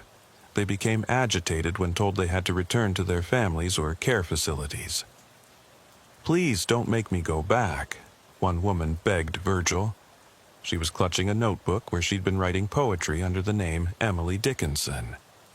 "Here, I'm somebody. There, I'm just another old woman waiting to die." Social workers and medical professionals were brought in. The women were evaluated. Most had moderate to severe dementia, but their physical health was generally good. Gladys had been caring for them in her own twisted way. The legal situation was complex. Gladys had committed numerous crimes: kidnapping, identity theft, failure to report deaths, fraud. But she had also been providing care to women who had been abandoned or forgotten by the system. During her interrogation, Gladys was unrepentant. I gave them what every old person wants: to matter, to be remembered, to be important. She looked directly at Virgil. "You think I'm a monster. But I've spent time in the nursing homes where these women would have died. Sat in beds soiled for hours, fed assembly line meals, addressed by disease instead of name. I gave them dignity. You gave them delusions. I gave them happiness. How many of them were happy when I found them?" The women were gradually returned to their families or placed in appropriate care facilities. But the transition was difficult. Several died within weeks, as if being returned to their real identities had broken something vital in them. Dorothy Hutchins, who had been living as Florence Nightingale, was placed in a nursing home in Indianapolis. Virgil visited her a month later. She was sitting in a wheelchair in a sterile hallway, staring at nothing. "Dorothy?" he said. She looked up at him with empty eyes. "That's not my name. I don't know who Dorothy is. Florence is gone. I'm nobody now." She died 2 weeks later. The investigation revealed that Gladys had been planning this for years. She had used the money stolen from victims to fund her sanctuary. She had recruited several former nursing home workers who had become disillusioned with the system. They had helped her transport and care for the women. One of these workers, a former nurse named Patricia Holmes, provided insight into Gladys's motivations. She really believed she was saving them, Patricia said. She'd spend hours with each woman, learning their histories, their dreams. Then she'd help them become who they'd always wanted to be. A woman who'd been a secretary her whole life became a famous author. A housewife became a senator. It was delusional, but they were happy. And you thought this was right? I thought it was better than what they had. Have you seen the average nursing home, the average dementia ward? At least with Gladys, they died thinking they mattered. Gladys was charged with 43 counts of kidnapping, 5 counts of failure to report a death, and numerous counts of fraud and identity theft. But during her trial, something unexpected happened. Several of the women she had collected testified on her behalf. Despite their dementia, despite the crimes, they spoke of how she had cared for them, how she had made them feel important. One woman, who had been living as Rosa Parks in Gladys's sanctuary, stood up in court. That woman gave me more dignity in 6 months than I'd had in 5 years in a nursing home. She knew my name, she knew my story, she made me feel like I mattered. The prosecutor pointed out that Gladys had been calling her Rosa Parks, not her real name. "So what?" the woman replied. "At least she called me something other than Room 12, Bed B."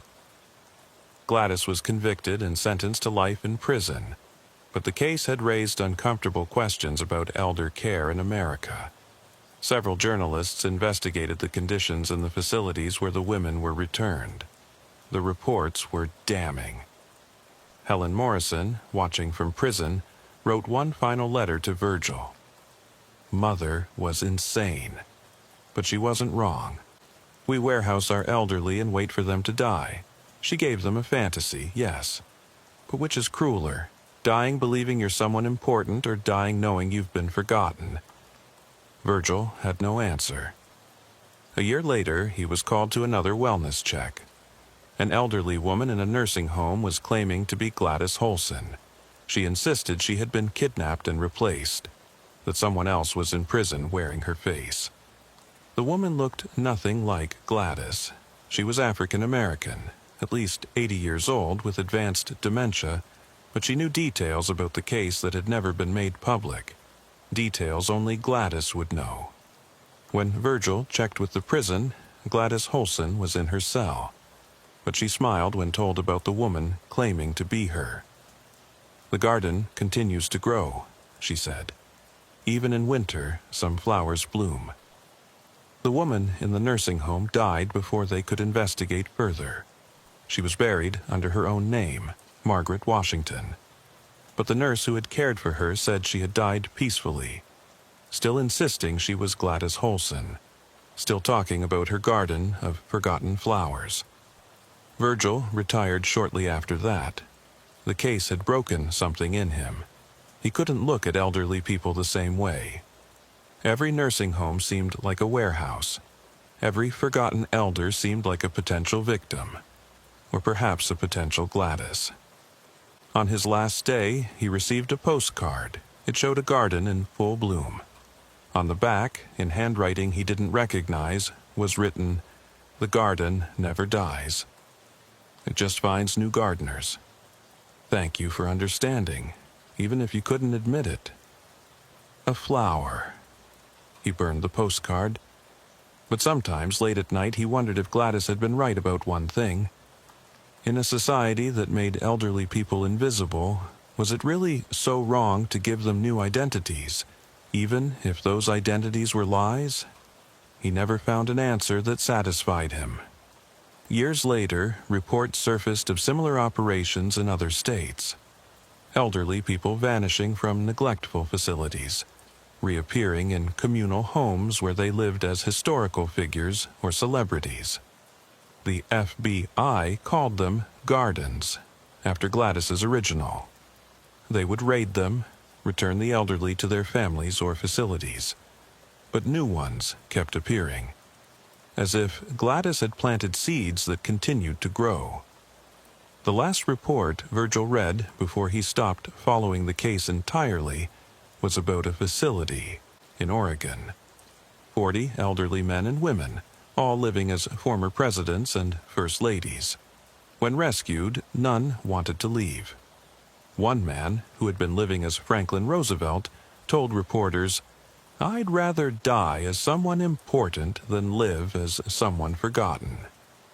The facility's operator was never caught, but surveillance footage showed an elderly woman with a watering can tending to a rose garden behind the building. She looked exactly like Estelle Blackwood, but Estelle was still in Florida. Virgil had checked. Hadn't he? 5 years had passed since the raid on the Ozark Sanatorium. Officer Virgil had been retired for 3 years, living quietly in a cabin he'd bought in the Tennessee mountains. He thought he had left the case behind. But on a humid April morning, his old partner Clarence called. "Virgil, you need to hear this. There's been another garden discovered. This one's different." Virgil didn't want to know. He'd spent too many nights wondering about Gladys Holson's twisted philosophy, about the women who'd died believing they were someone important. But Clarence's next words chilled him. They found Homer Virgil, the real Homer, Estelle's nephew who supposedly died 15 years ago. He's alive. Virgil drove 6 hours to Louisville where the FBI task force had reassembled. Agent Edna was still leading the investigation, her hair now streaked with gray, her face showing the wear of chasing ghosts for half a decade. "He was in a facility in West Virginia," Edna explained, showing Virgil photographs. "Another garden, but this one specialized in men. Elderly men living as war heroes, astronauts, presidents. Homer was living as Neil Armstrong. Homer was 73 years old, suffering from moderate dementia. He had no memory of the past 15 years. His last clear memory was of visiting his Aunt Estelle and Uncle Harold in Riverside, Kentucky. Gladys must have taken him then," Edna said, "faked his death, used his identity as a cover story. He's been in various gardens ever since." But that raised more questions. If Gladys had been collecting people for 15 years, how many gardens were there? How many people were living stolen lives? The investigation expanded. The FBI created a database of all elderly people reported missing in the past 2 decades, cross-referenced with deaths that seemed suspicious. Closed casket funerals, cremations with no viewing, deaths while families were traveling. The numbers were staggering. Over 3,000 potential cases across 15 states. "This is impossible," Edna said, staring at the data. Gladys couldn't have done all this alone, even with Helen. Virgil remembered something Helen had said during one of her interviews. Mother taught others. At the time, they'd assumed she meant other criminals. But what if she meant something else? They re-interviewed Helen in prison. She looked older, frailer. The years of incarceration had worn her down. "You want to know about Mother's disciples," Helen said. It wasn't a question. Disciples? That's what she called them. The forgotten ones who understood. The elderly who saw what she was doing and wanted to help. Some were dementia patients who had moments of clarity. Others were nursing home workers who'd lost faith in the system. She taught them all. Taught them what? How to disappear. How to become someone else. How to give that gift to others. Helen laughed bitterly. She created a movement, Officer Virgil. A revolution of the forgotten. The FBI tracked down former employees of nursing homes where residents had gone missing. Many had quit shortly after the disappearances. Some had vanished themselves. One former nurse, Patricia Holmes, was found living in Montana under a different name. When confronted, she broke down. "You don't understand what it's like," she said. Watching them fade away, forgotten by everyone. Gladys showed us another way, a kinder way. Patricia revealed that there was a network. Not organized, not hierarchical, but connected by a shared belief. They called themselves gardeners. They found forgotten elderly people and gave them new identities, new purposes. "How many gardeners are there?" Edna asked. "I don't know, dozens, hundreds. Once you learn to see the forgotten, you see them everywhere." The investigation uncovered gardens in 12 states. Some were elaborate, like the Ozark Sanatorium. Others were simple. A farmhouse with 4 or 5 elderly people living as a chosen family of historical figures. In each case, the elderly were well cared for physically. Medications were administered properly, meals were nutritious, but their identities had been completely overwritten. In Ohio, they found a garden where 12 elderly women were living as the wives of the 12 apostles. In Montana, a garden of famous writers, elderly people who spent their days writing stories they believed would change the world. But the most disturbing discovery came from Texas. A garden had been operating in plain sight, registered as a legitimate assisted living facility. Sunshine Manor had all the proper licenses, passed all inspections, but every resident was living under an assumed identity. The director, a woman named Margaret Thompson, had documentation for everything: admission papers, medical records, payment histories. But when the FBI dug deeper, they found that none of the residents were who their papers claimed. Margaret Thompson herself turned out to be 3 different people. The real Margaret had died 5 years ago. Her identity had been assumed by an elderly woman named Ruth. But Ruth had also died, and her identity had been taken by another woman. It was an endless chain of stolen lives.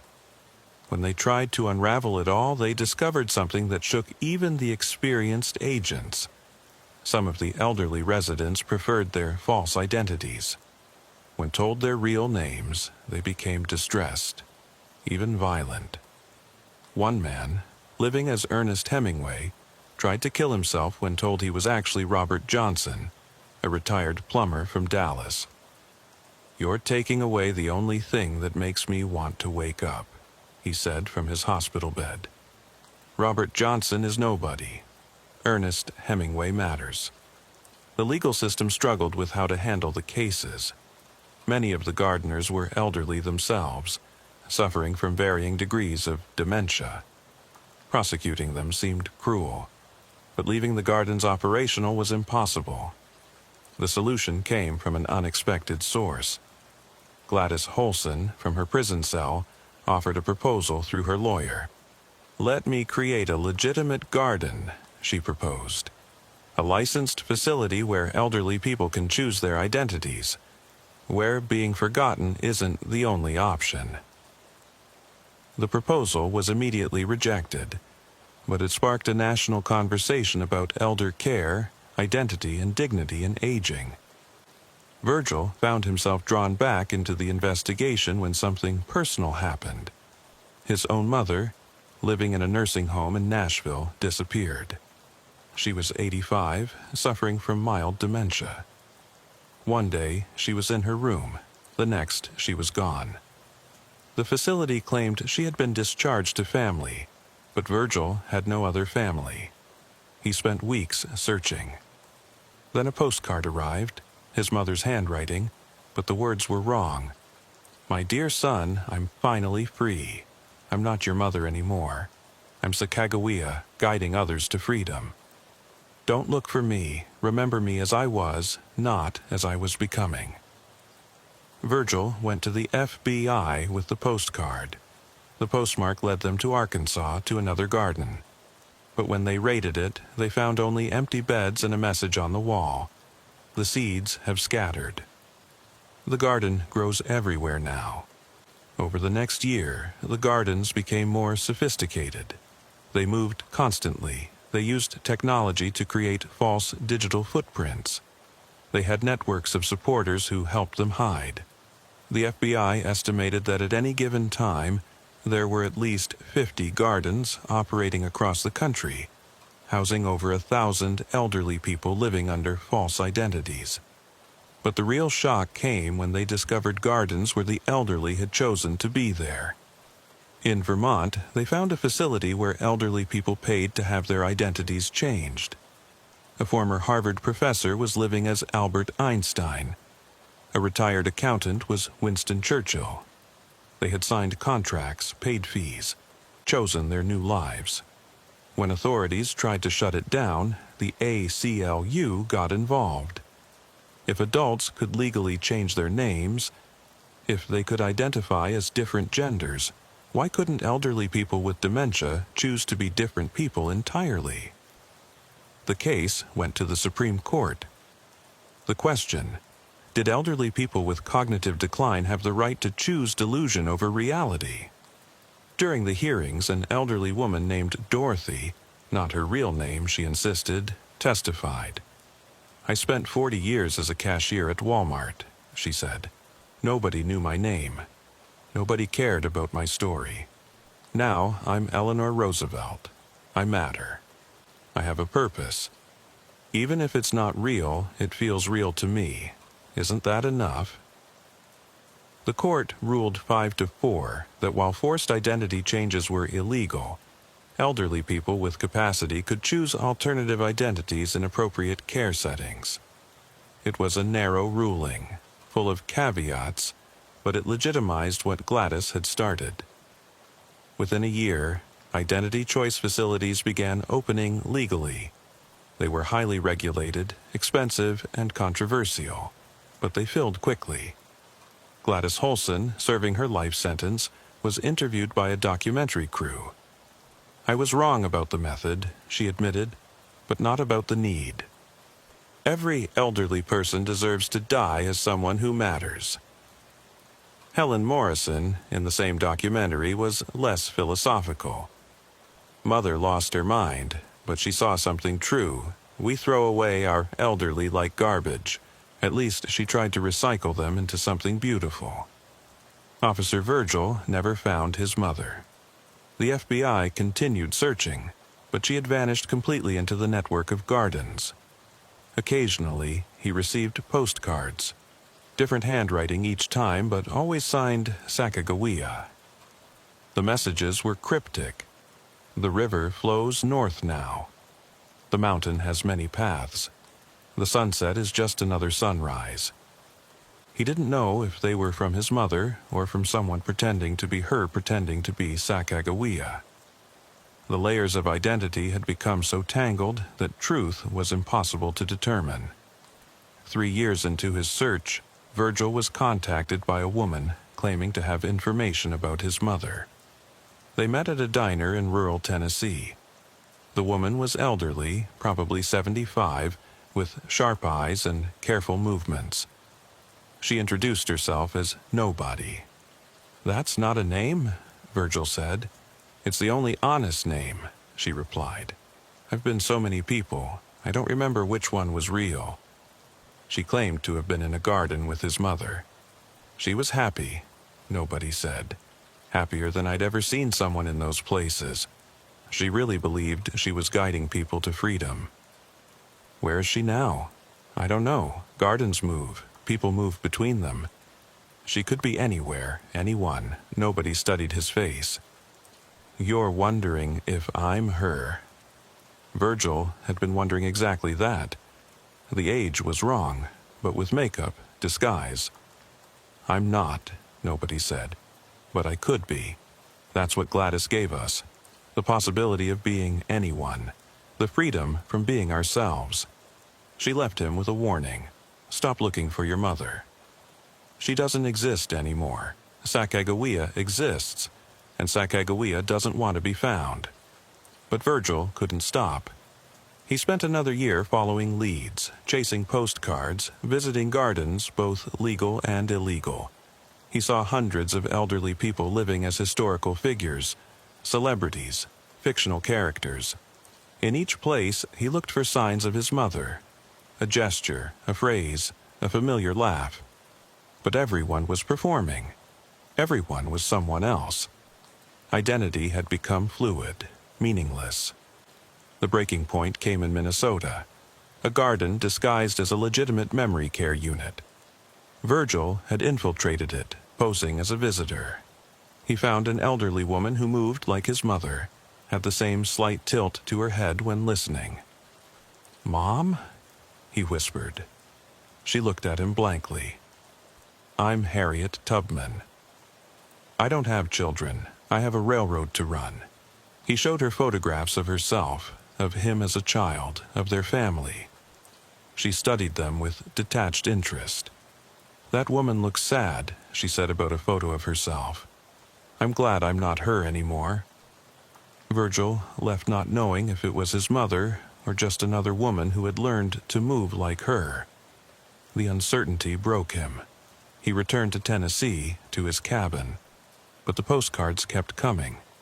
Now they were from different historical figures. Harriet Tubman, Sojourner Truth, Rosa Parks, all signed Your Loving Mother.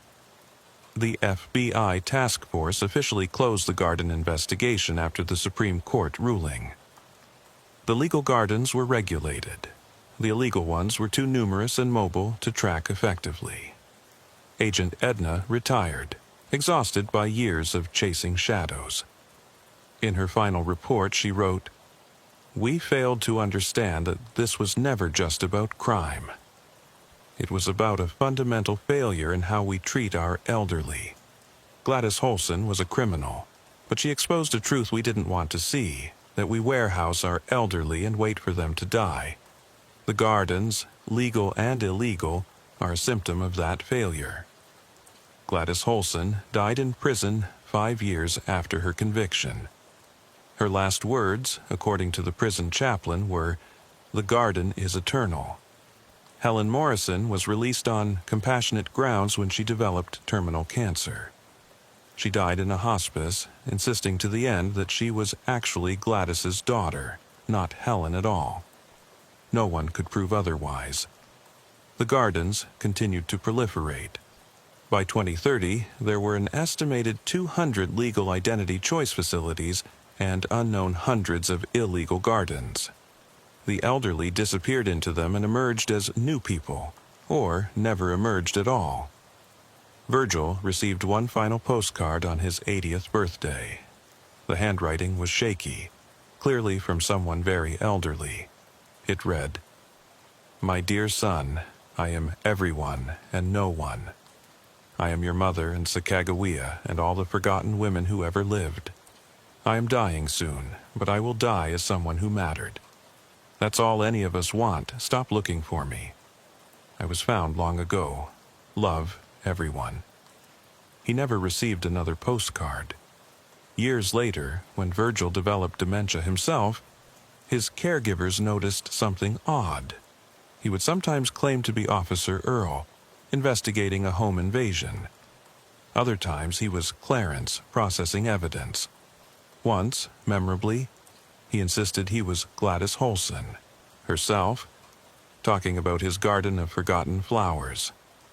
The nursing home staff thought it was just the dementia, but one young nurse, who had heard about the gardens, wondered if maybe Virgil had chosen his own way of escaping. When Virgil died at 87, he was calling himself Homer, talking about his Aunt Estelle and the house on Sycamore Street. The death certificate listed him as Virgil Patterson, retired police officer. But the nurse who held his hand as he passed heard him whisper, "I'm going to the garden now." Mother's waiting. Whether he meant his biological mother or Gladys Holson, no one could say. The house at 892 Sycamore Street in Riverside, Kentucky, stood empty for 20 years before being demolished. But locals said that on spring evenings, you could sometimes see elderly women in the overgrown garden, tending to roses that no longer existed. Gladys Newcomb, the neighbor who had first called for the wellness check, lived to be 93. She died in a legal identity choice facility, having spent her last years as Amelia Earhart. Her children were disturbed, but the staff said she had never been happier. She died believing she had flown across the ocean, the facility director said. Is that worse than dying believing you're nobody? The question remained unanswered. The last confirmed garden was discovered in Alaska in 2035. 47 elderly people living in an abandoned fishing village, all believing they were the original inhabitants of America. When rescued, none of them wanted to leave. The government finally stopped raiding gardens in 2036.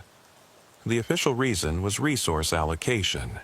The unofficial reason was that no one could determine anymore what constituted identity theft when identity itself had become so fluid. Today, historians estimate that between 1990 and 2035, over 10,000 elderly Americans disappeared into gardens. Some died there, some emerged with new identities. Some are still there, in hidden places, being tended by gardeners who themselves don't remember their original names.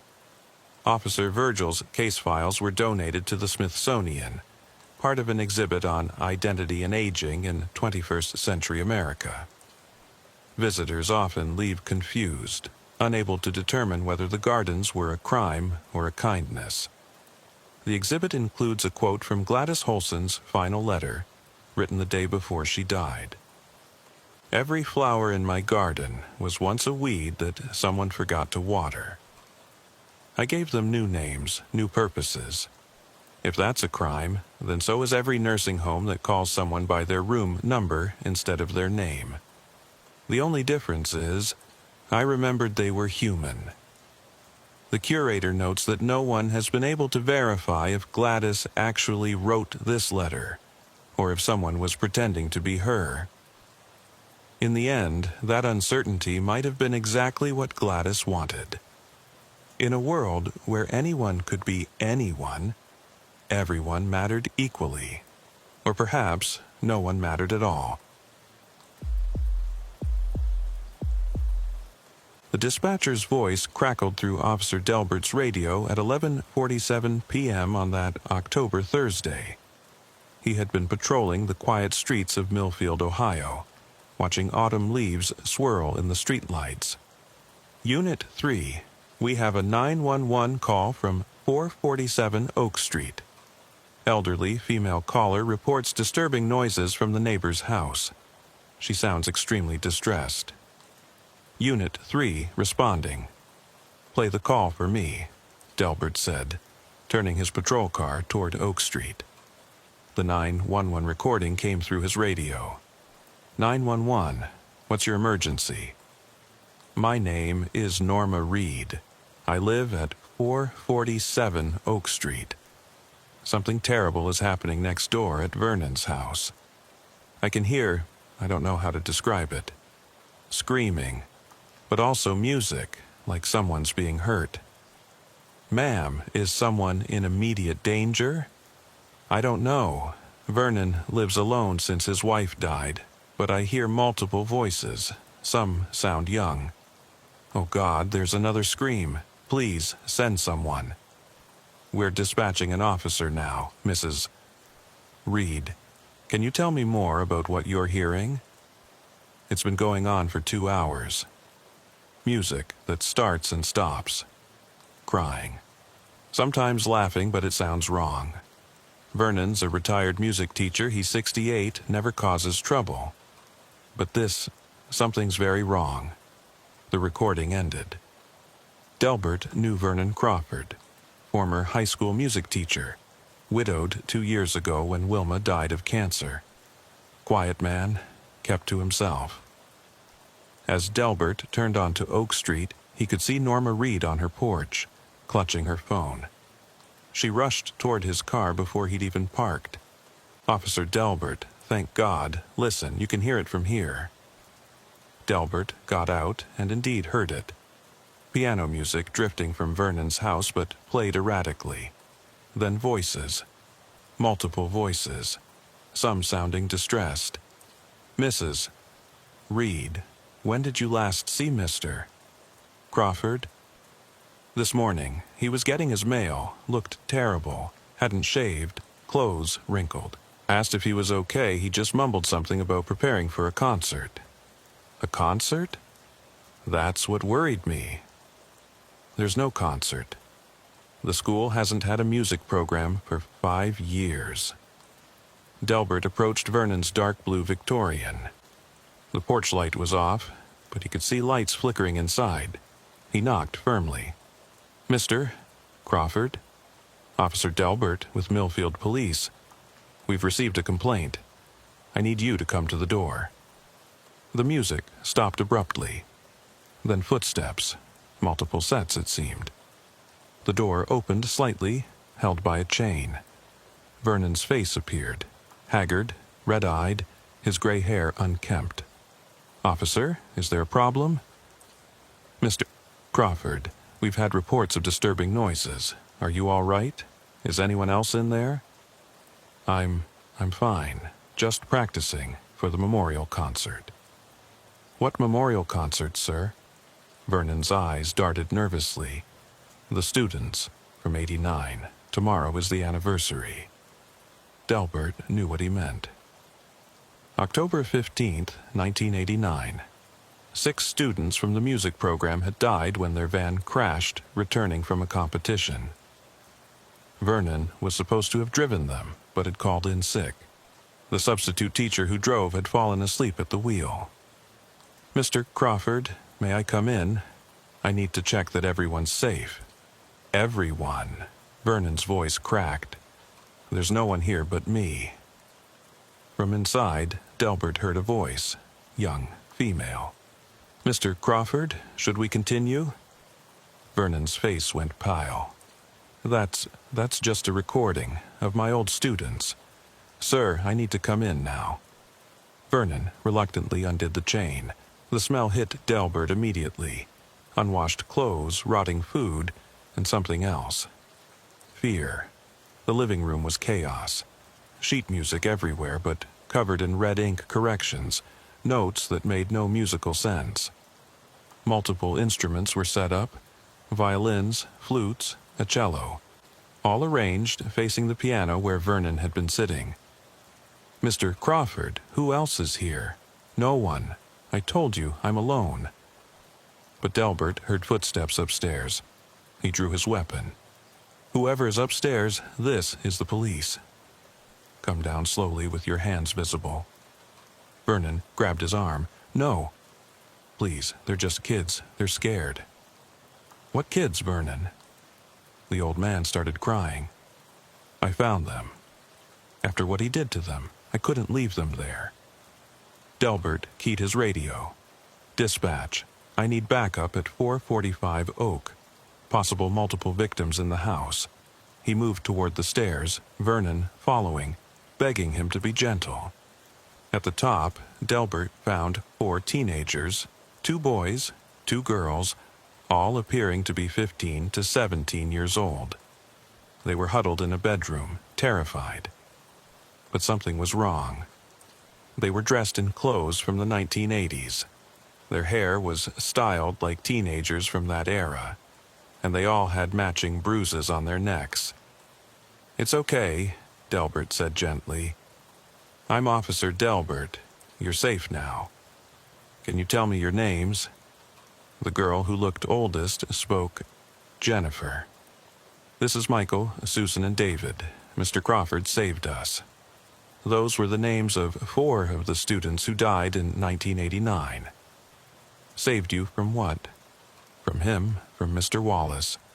He kept us in his house, made us pretend to be them, the dead students. He said if we didn't play along, he'd kill us like he killed them. Delbert felt his blood cold. Norman Wallace, he was the substitute teacher who had supposedly died in the crash with the students. Wallace is alive? Vernon spoke from behind him. He never died. He staged the crash, killed those kids, and now he's been taking new kids, making them replace the ones who died. These 4 escaped 3 days ago. They came to me because they knew I'd believe them. Where is Wallace now? One of the boys, Michael, spoke up. He has 2 more, Kenny and Lisa. He makes them answer to Robert and Amy, the other 2 who died in the crash. He lives at 892 Sycamore, but he has a basement. That's where he keeps us. Delbert immediately called for multiple units and explained the situation. Within minutes, the house was surrounded by police. The teenagers were taken to safety while SWAT prepared to raid Wallace's house. Vernon sat in his living room, looking defeated.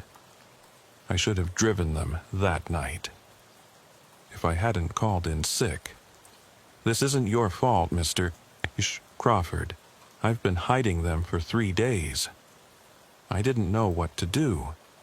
Wallace has connections. He was declared dead. Who would believe he's alive and kidnapping kids to replace the ones he killed?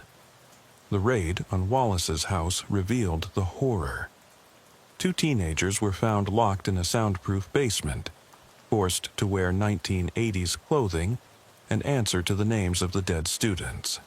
The basement walls were covered with photos from 1989, newspaper clippings about the crash, and disturbingly detailed information about each dead student. Norman Wallace was arrested trying to flee through the back door. He looked nothing like his old photos. Plastic surgery, different hair color, but dental records would later confirm his identity. During interrogation, Wallace revealed his delusion. He believed that if he could perfectly recreate that night in 1989, if he could drive the students home safely this time, it would undo his crime. He had been kidnapping teenagers who looked similar to his victims, forcing them to learn everything about the dead students, planning to take them on the same route on the anniversary. I was going to save them this time, he kept saying. I was going to make it right. The 6 teenagers were all runaways from different states, taken over the past 2 years. Wallace had been training them, forcing them to memorize details about the dead students' lives, teaching them to play the same instruments, even making them write in the dead students' handwriting. Vernon Crawford had recognized one of the escaped teenagers at the grocery store. She looked so much like Jennifer, his former student, that he'd followed her. When she saw him and whispered, "Help us," he'd hidden them while trying to figure out what to do. "I thought I was going insane," Vernon told Delbert later, "seeing my dead students. But then they told me the truth, and I knew I had to protect them, even if it meant everyone thinking I'd lost my mind." The case shocked Millfield. Norman Wallace was charged with 6 counts of murder from 1989, 6 counts of kidnapping, false imprisonment, and identity theft. He was deemed mentally incompetent to stand trial and confined to a maximum security psychiatric facility. The 6 teenagers were reunited with their families. All would require extensive therapy, but they survived. Vernon Crawford was cleared of any wrongdoing. He had been trying to protect the children while gathering evidence. The town recognized him as a hero, though he refused the label. "I just did what any teacher would do," he said. "I protected the kids." But the trauma remained. Vernon couldn't stop thinking about his 6 students who had actually died, whose identities had been stolen by a madman trying to rewrite history. On the real anniversary of the crash, Vernon held a small memorial concert at his house. The 6 rescued teenagers attended, playing the instruments they'd been forced to learn. But this time, they played what they wanted, modern songs, full of life. "This is for Jennifer, Michael, Susan, David, Robert, and Amy," Vernon said. "The real ones. May they rest in peace." As the music filled his house, Norma Reed listened from next door and wept. Not from fear this time, but from relief that sometimes, even in the darkest stories, some children could be saved. The SWAT team surrounded 892 Sycamore Street at 1:35 a.m. Officer Delbert watched from the command post as thermal imaging showed 1 adult figure on the main floor and 2 smaller heat signatures in what appeared to be the basement. "Confirmation on the basement?" the SWAT commander asked. "2 juveniles, likely restrained based on lack of movement," the tech reported. "Adult subject is mobile, appears agitated." Delbert thought about the 4 teenagers back at Vernon's house, traumatized but alive. According to them, Wallace had an elaborate routine. Every night at midnight he made them rehearse, recreating conversations the dead students had, practicing their instruments, even writing in journals as if they were living in 1989. "He made us watch videos," Jennifer had told them, "old home movies of the real students. We had to memorize everything. How they walked, talked, laughed. If we got it wrong, he'd lock us in the dark for days. The SWAT team breached at 1:47 a.m. Delbert heard it over the radio. Police, search warrant. Basement clear, 2 victims secured, need medical. Suspect fleeing rear exit, in pursuit. Norman Wallace was tackled in his backyard, clutching a duffel bag full of VHS tapes and photographs. When they turned him over, Delbert barely recognized him. The man, who was supposed to have died in 1989, had undergone extensive plastic surgery. But his eyes, those cold, calculating eyes, were the same from the old faculty photos. "You don't understand," Wallace said as they cuffed him. "I was fixing it. I was making it right." The basement was a nightmare museum. The walls were covered floor to ceiling with photographs of the 6 students who died in 1989. Every detail of their lives documented. Report cards, love letters, diary entries Wallace had somehow obtained. 6 beds were arranged exactly like they would have been in the van that crashed. The 2 teenagers, Kenny Hartley, 16 from Indiana, and Lisa Morrison, 15 from Michigan, were found locked in a cage-like structure Wallace had built. They were wearing Millfield High School band uniforms from 1989, complete with name tags reading Robert and Amy. "He was going to drive us tomorrow night," Lisa told the paramedics. "Same route the van took in '89.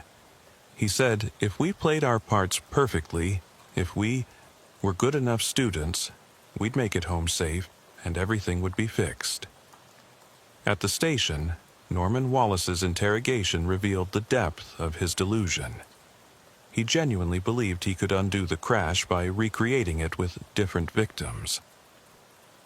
"I didn't fall asleep that night," he insisted to Detective Barnes. "Someone drugged my coffee. Someone wanted those kids dead. I survived because I was meant to fix it." "Mr. Wallace, you caused the crash. The investigation proved you fell asleep at the wheel." "No, that's what they wanted everyone to think. But I know the truth, and I know how to fix it. Those kids I found, they're perfect. They could be them. They could live the lives that were stolen." Forensic analysis of Wallace's house revealed he had been planning this for years. He had fake documentation showing he died in the crash, had assumed a new identity, and had spent decades obsessing over the 6 dead students. In a hidden room, investigators found journals dating back to 1990. The entries showed Wallace's gradual descent into delusion. October 15th, 1990. 1 year. They visit me in dreams. They want to come back. October 15th, 1995. I've found a way. If I can find the right ones, ones who look like them, sound like them. October 15th, 2000. The first attempt failed. The girl ran. She didn't understand I was saving her. There were references to other victims over the years. Teenagers who had escaped or been released when they didn't match Wallace's exact requirements. The FBI got involved, trying to track down these previous victims. Vernon Crawford was interviewed extensively. He had genuinely been trying to protect the teenagers while figuring out who they really were. When Vernon Crawford sat in the police station, exhausted but relieved. The 4 teenagers he'd been hiding were safe, receiving medical attention and waiting for their families. When Jennifer, the girl who looks like my student, approached me at the grocery store, I thought I was hallucinating, Vernon told Officer Delbert. But she grabbed my arm and whispered, "He makes us pretend to be dead kids. Please help." That's when I knew something terrible was happening. The FBI arrived by morning, taking over the investigation. Norman Wallace's house yielded more evidence. He had been stalking runaways at bus stations, selecting ones who resembled the dead students. Over 20 years, at least 15 teenagers had been taken. Some escaped, some were released when they didn't match his requirements, and some were still missing.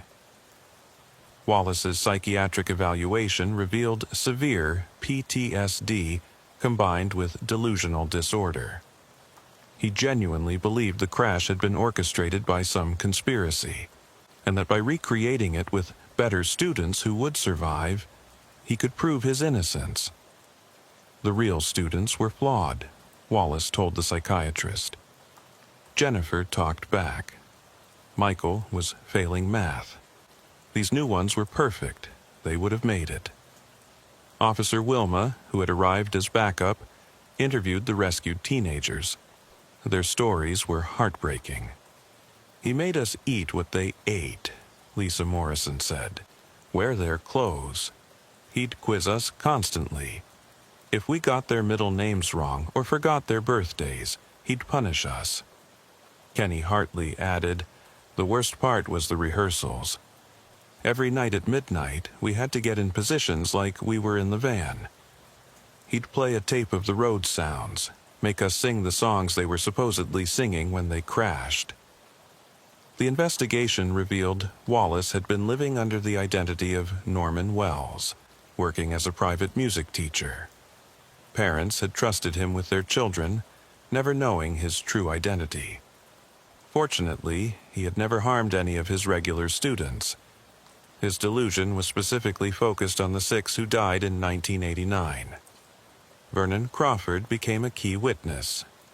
His decision to hide the teenagers instead of immediately calling police was controversial, but the teenagers testified he had saved their lives.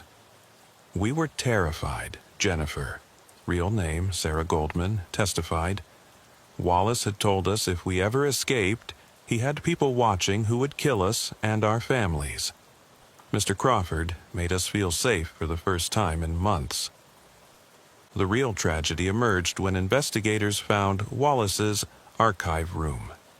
6 mannequins dressed in the dead students' actual clothes, which he'd somehow acquired. Their real instruments. Even their school books, with homework still tucked inside from 1989. But most disturbing was a van in his garage. The exact same model as the one that crashed, restored, and modified with special locks that could only be opened from the driver's seat. He had been planning to drive the kidnapped teenagers on the exact route on October the 15th, believing that if he stayed awake this time, if he delivered them safely, history would be rewritten. The town of Millfield struggled to process the revelation. Many remembered the crash, had mourned the students. To learn that their substitute teacher had survived and spent decades trying to undo his crime through kidnapping was incomprehensible. A memorial service was held for the real victims of 1989. Their families, many of whom had moved away, returned for closure. The 6 rescued teenagers attended, no longer forced to wear the dead students' identities. "My daughter has been gone for 34 years, said Mrs. Patterson, mother of the real Jennifer. To know someone was using her memory, her identity for this sick fantasy, it's unbearable. But I'm grateful these children were saved. Norman Wallace was found guilty but mentally ill. He was sentenced to life in a secure psychiatric facility. During his sentencing, he still insisted he was trying to save everyone. 'You don't understand,' he said to the judge. 'They're still trapped in that van. Every October 15th, they die again. I was their only hope.' Vernon Crawford retired from teaching shortly after the trial. The trauma of hiding the teenagers, of reliving the loss of his students, was too much. But he stayed in touch with the 6 rescued teens, who considered him their hero. On the first anniversary after the rescue, the 6 teenagers returned to Millfield. They held a concert, not as the dead students they'd been forced to portray, but as themselves. They played modern songs, wore their own clothes, used their real names. This is for Mr. Crawford, Sarah, who'd been forced to be Jennifer, announced, who saw us for who we really were, not who we were forced to be. Officer Delbert, who attended the concert, noticed Vernon crying in the back row. not from sadness, but from relief that these 6 at least had survived. The case led to new protocols for missing teenagers and identity theft involving minors. The Wallace method became a studied phenomenon in criminal psychology. The dangerous delusion that crimes could be undone by reenacting them with different victims. 5 years later, Delbert received a letter from Sarah Goldman. She had graduated college, become a social worker specializing in helping kidnapping survivors. "Mr. Crawford saved us by believing us," she wrote. "Sometimes that's all it takes, one person who sees through the lies to the truth." Vernon Crawford died peacefully in 2028. At his funeral, 6 middle-aged people no one recognized arrived. They were the survivors, come to pay respects to the teacher who chose to protect them when it mattered most. Norma Reed, the neighbor whose 911 call had started everything, lived to be 93. She always maintained that she knew something was terribly wrong that night. Vernon was a good man in an impossible situation, she said in her final interview about the case. He heard those children's cries for help and answered. That's what neighbors do. The house at 892 Sycamore, where Wallace had lived, was demolished. But every October 15th, people still leave flowers at the memorial for the 6 students who died in 1989. The real ones, whose memories were finally allowed to rest in peace. 6 months after Norman Wallace's arrest, Officer Delbert was called to testify at a federal hearing about missing children and identity theft. The Wallace case had exposed gaps in the system. How someone declared dead could continue living under a false identity for over 30 years. Wallace selected his victims carefully, Delbert testified. Runaways with no immediate family searching for them. Kids who wouldn't be missed quickly. He gave them food, shelter, and twisted affection in exchange for becoming someone else entirely. The FBI had tracked down 12 more victims from over the years. Some had escaped and never reported it, too traumatized and afraid no one would believe them. Others had been released when Wallace decided they weren't perfect enough for his delusion. One survivor, now 38, testified via video link. "I was 15 when he took me in 1997. For 6 months, I had to be Michael. He made me learn to play trumpet, memorize this dead kid's life. When I finally escaped, I didn't even remember who I really was anymore." Vernon Crawford also testified, his voice steady but emotional. Those 6 students who died in 1989 were talented, bright kids with their whole lives ahead of them. What Wallace did, using their memories, their identities for his sick fantasy, it dishonored everything they were. The hearing led to new legislation. The Wallace Act, requiring periodic verification of death records against identity documents, and mandatory reporting when children claim to be someone other than who they appeared to be. Back in Millfield, the community struggled with the revelation. Many remembered Norman Wallace as a dedicated substitute teacher before the crash. How had no one noticed his survival and transformation? Detective Barnes discovered the answer in Wallace's journals. The crash hadn't been an accident at all, but murder disguised as tragedy. A year after the rescue, Delbert checked in on the 6 survivors. They had formed a support group, meeting virtually every month. Sarah Goldman, formerly Jennifer, had become their unofficial leader. "We call ourselves the Underground 6, she told Delbert. "Not because we were hidden underground, but because we were buried under false identities. Now, we're helping other identity theft victims, especially minors." Vernon Crawford had joined them as an advisor. Despite his initial trauma from hiding them, he'd become a grandfather figure to the group. He helped them reclaim their real identities while honoring the memory of his actual students. The real Jennifer, Michael, Susan, David, Robert, and Amy deserved to be remembered for who they were.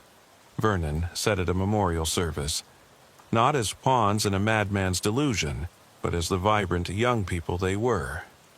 The service was held at Millfield High School's new music room, funded by donations after the case made national news. 6 plaques bore the names and photos of the students who died in 1989. Below each name was a brief biography, their dreams, achievements, and the lives they'd planned to live. Norman Wallace died in the psychiatric facility 3 years after his conviction. He never abandoned his delusion, insisting to the end that he'd been trying to save everyone. His death brought little closure to anyone involved. Officer Wilma, who had assisted in the rescue, specialized in missing children cases after the Wallace investigation. She developed new interview techniques for victims of long-term identity theft. These kids were programmed to lie about who they were, she explained at a training seminar. We had to learn to see past the rehearsed responses to find the real child underneath. 5 years later, a memorial garden was planted where Wallace's house had stood. 6 trees for the students who died in 1989. 6 benches for the survivors who were rescued. A plaque read, "In memory of those lost and in honor of those saved." May their true names never be forgotten.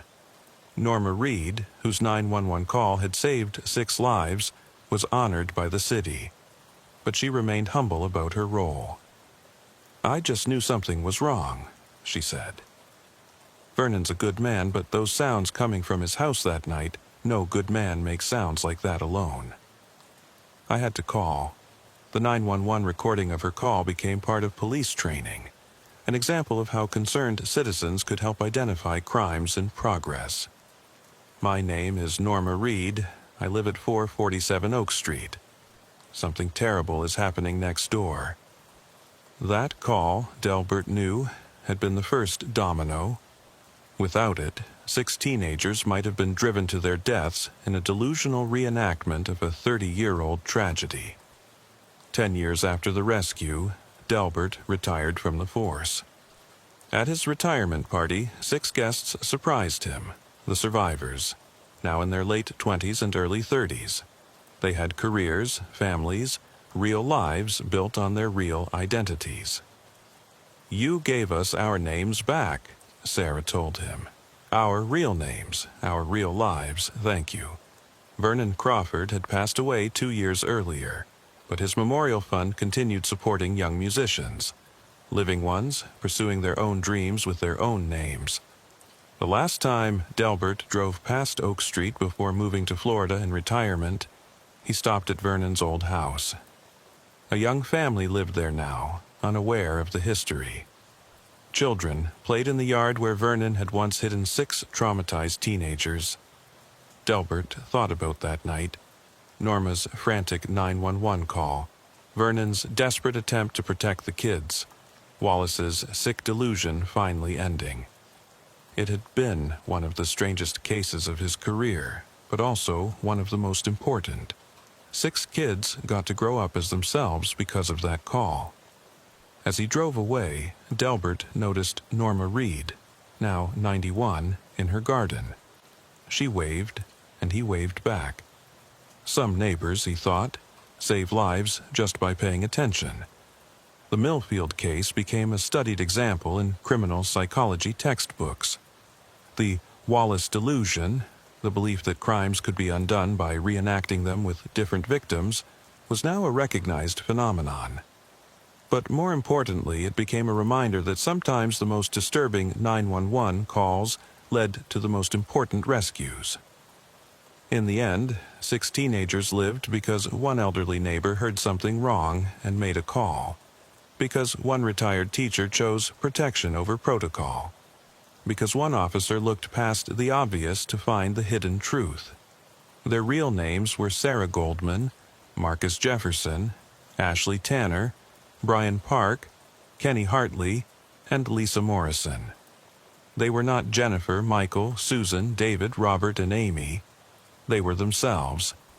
And that, Delbert knew as he settled into retirement, was the only identity that truly mattered.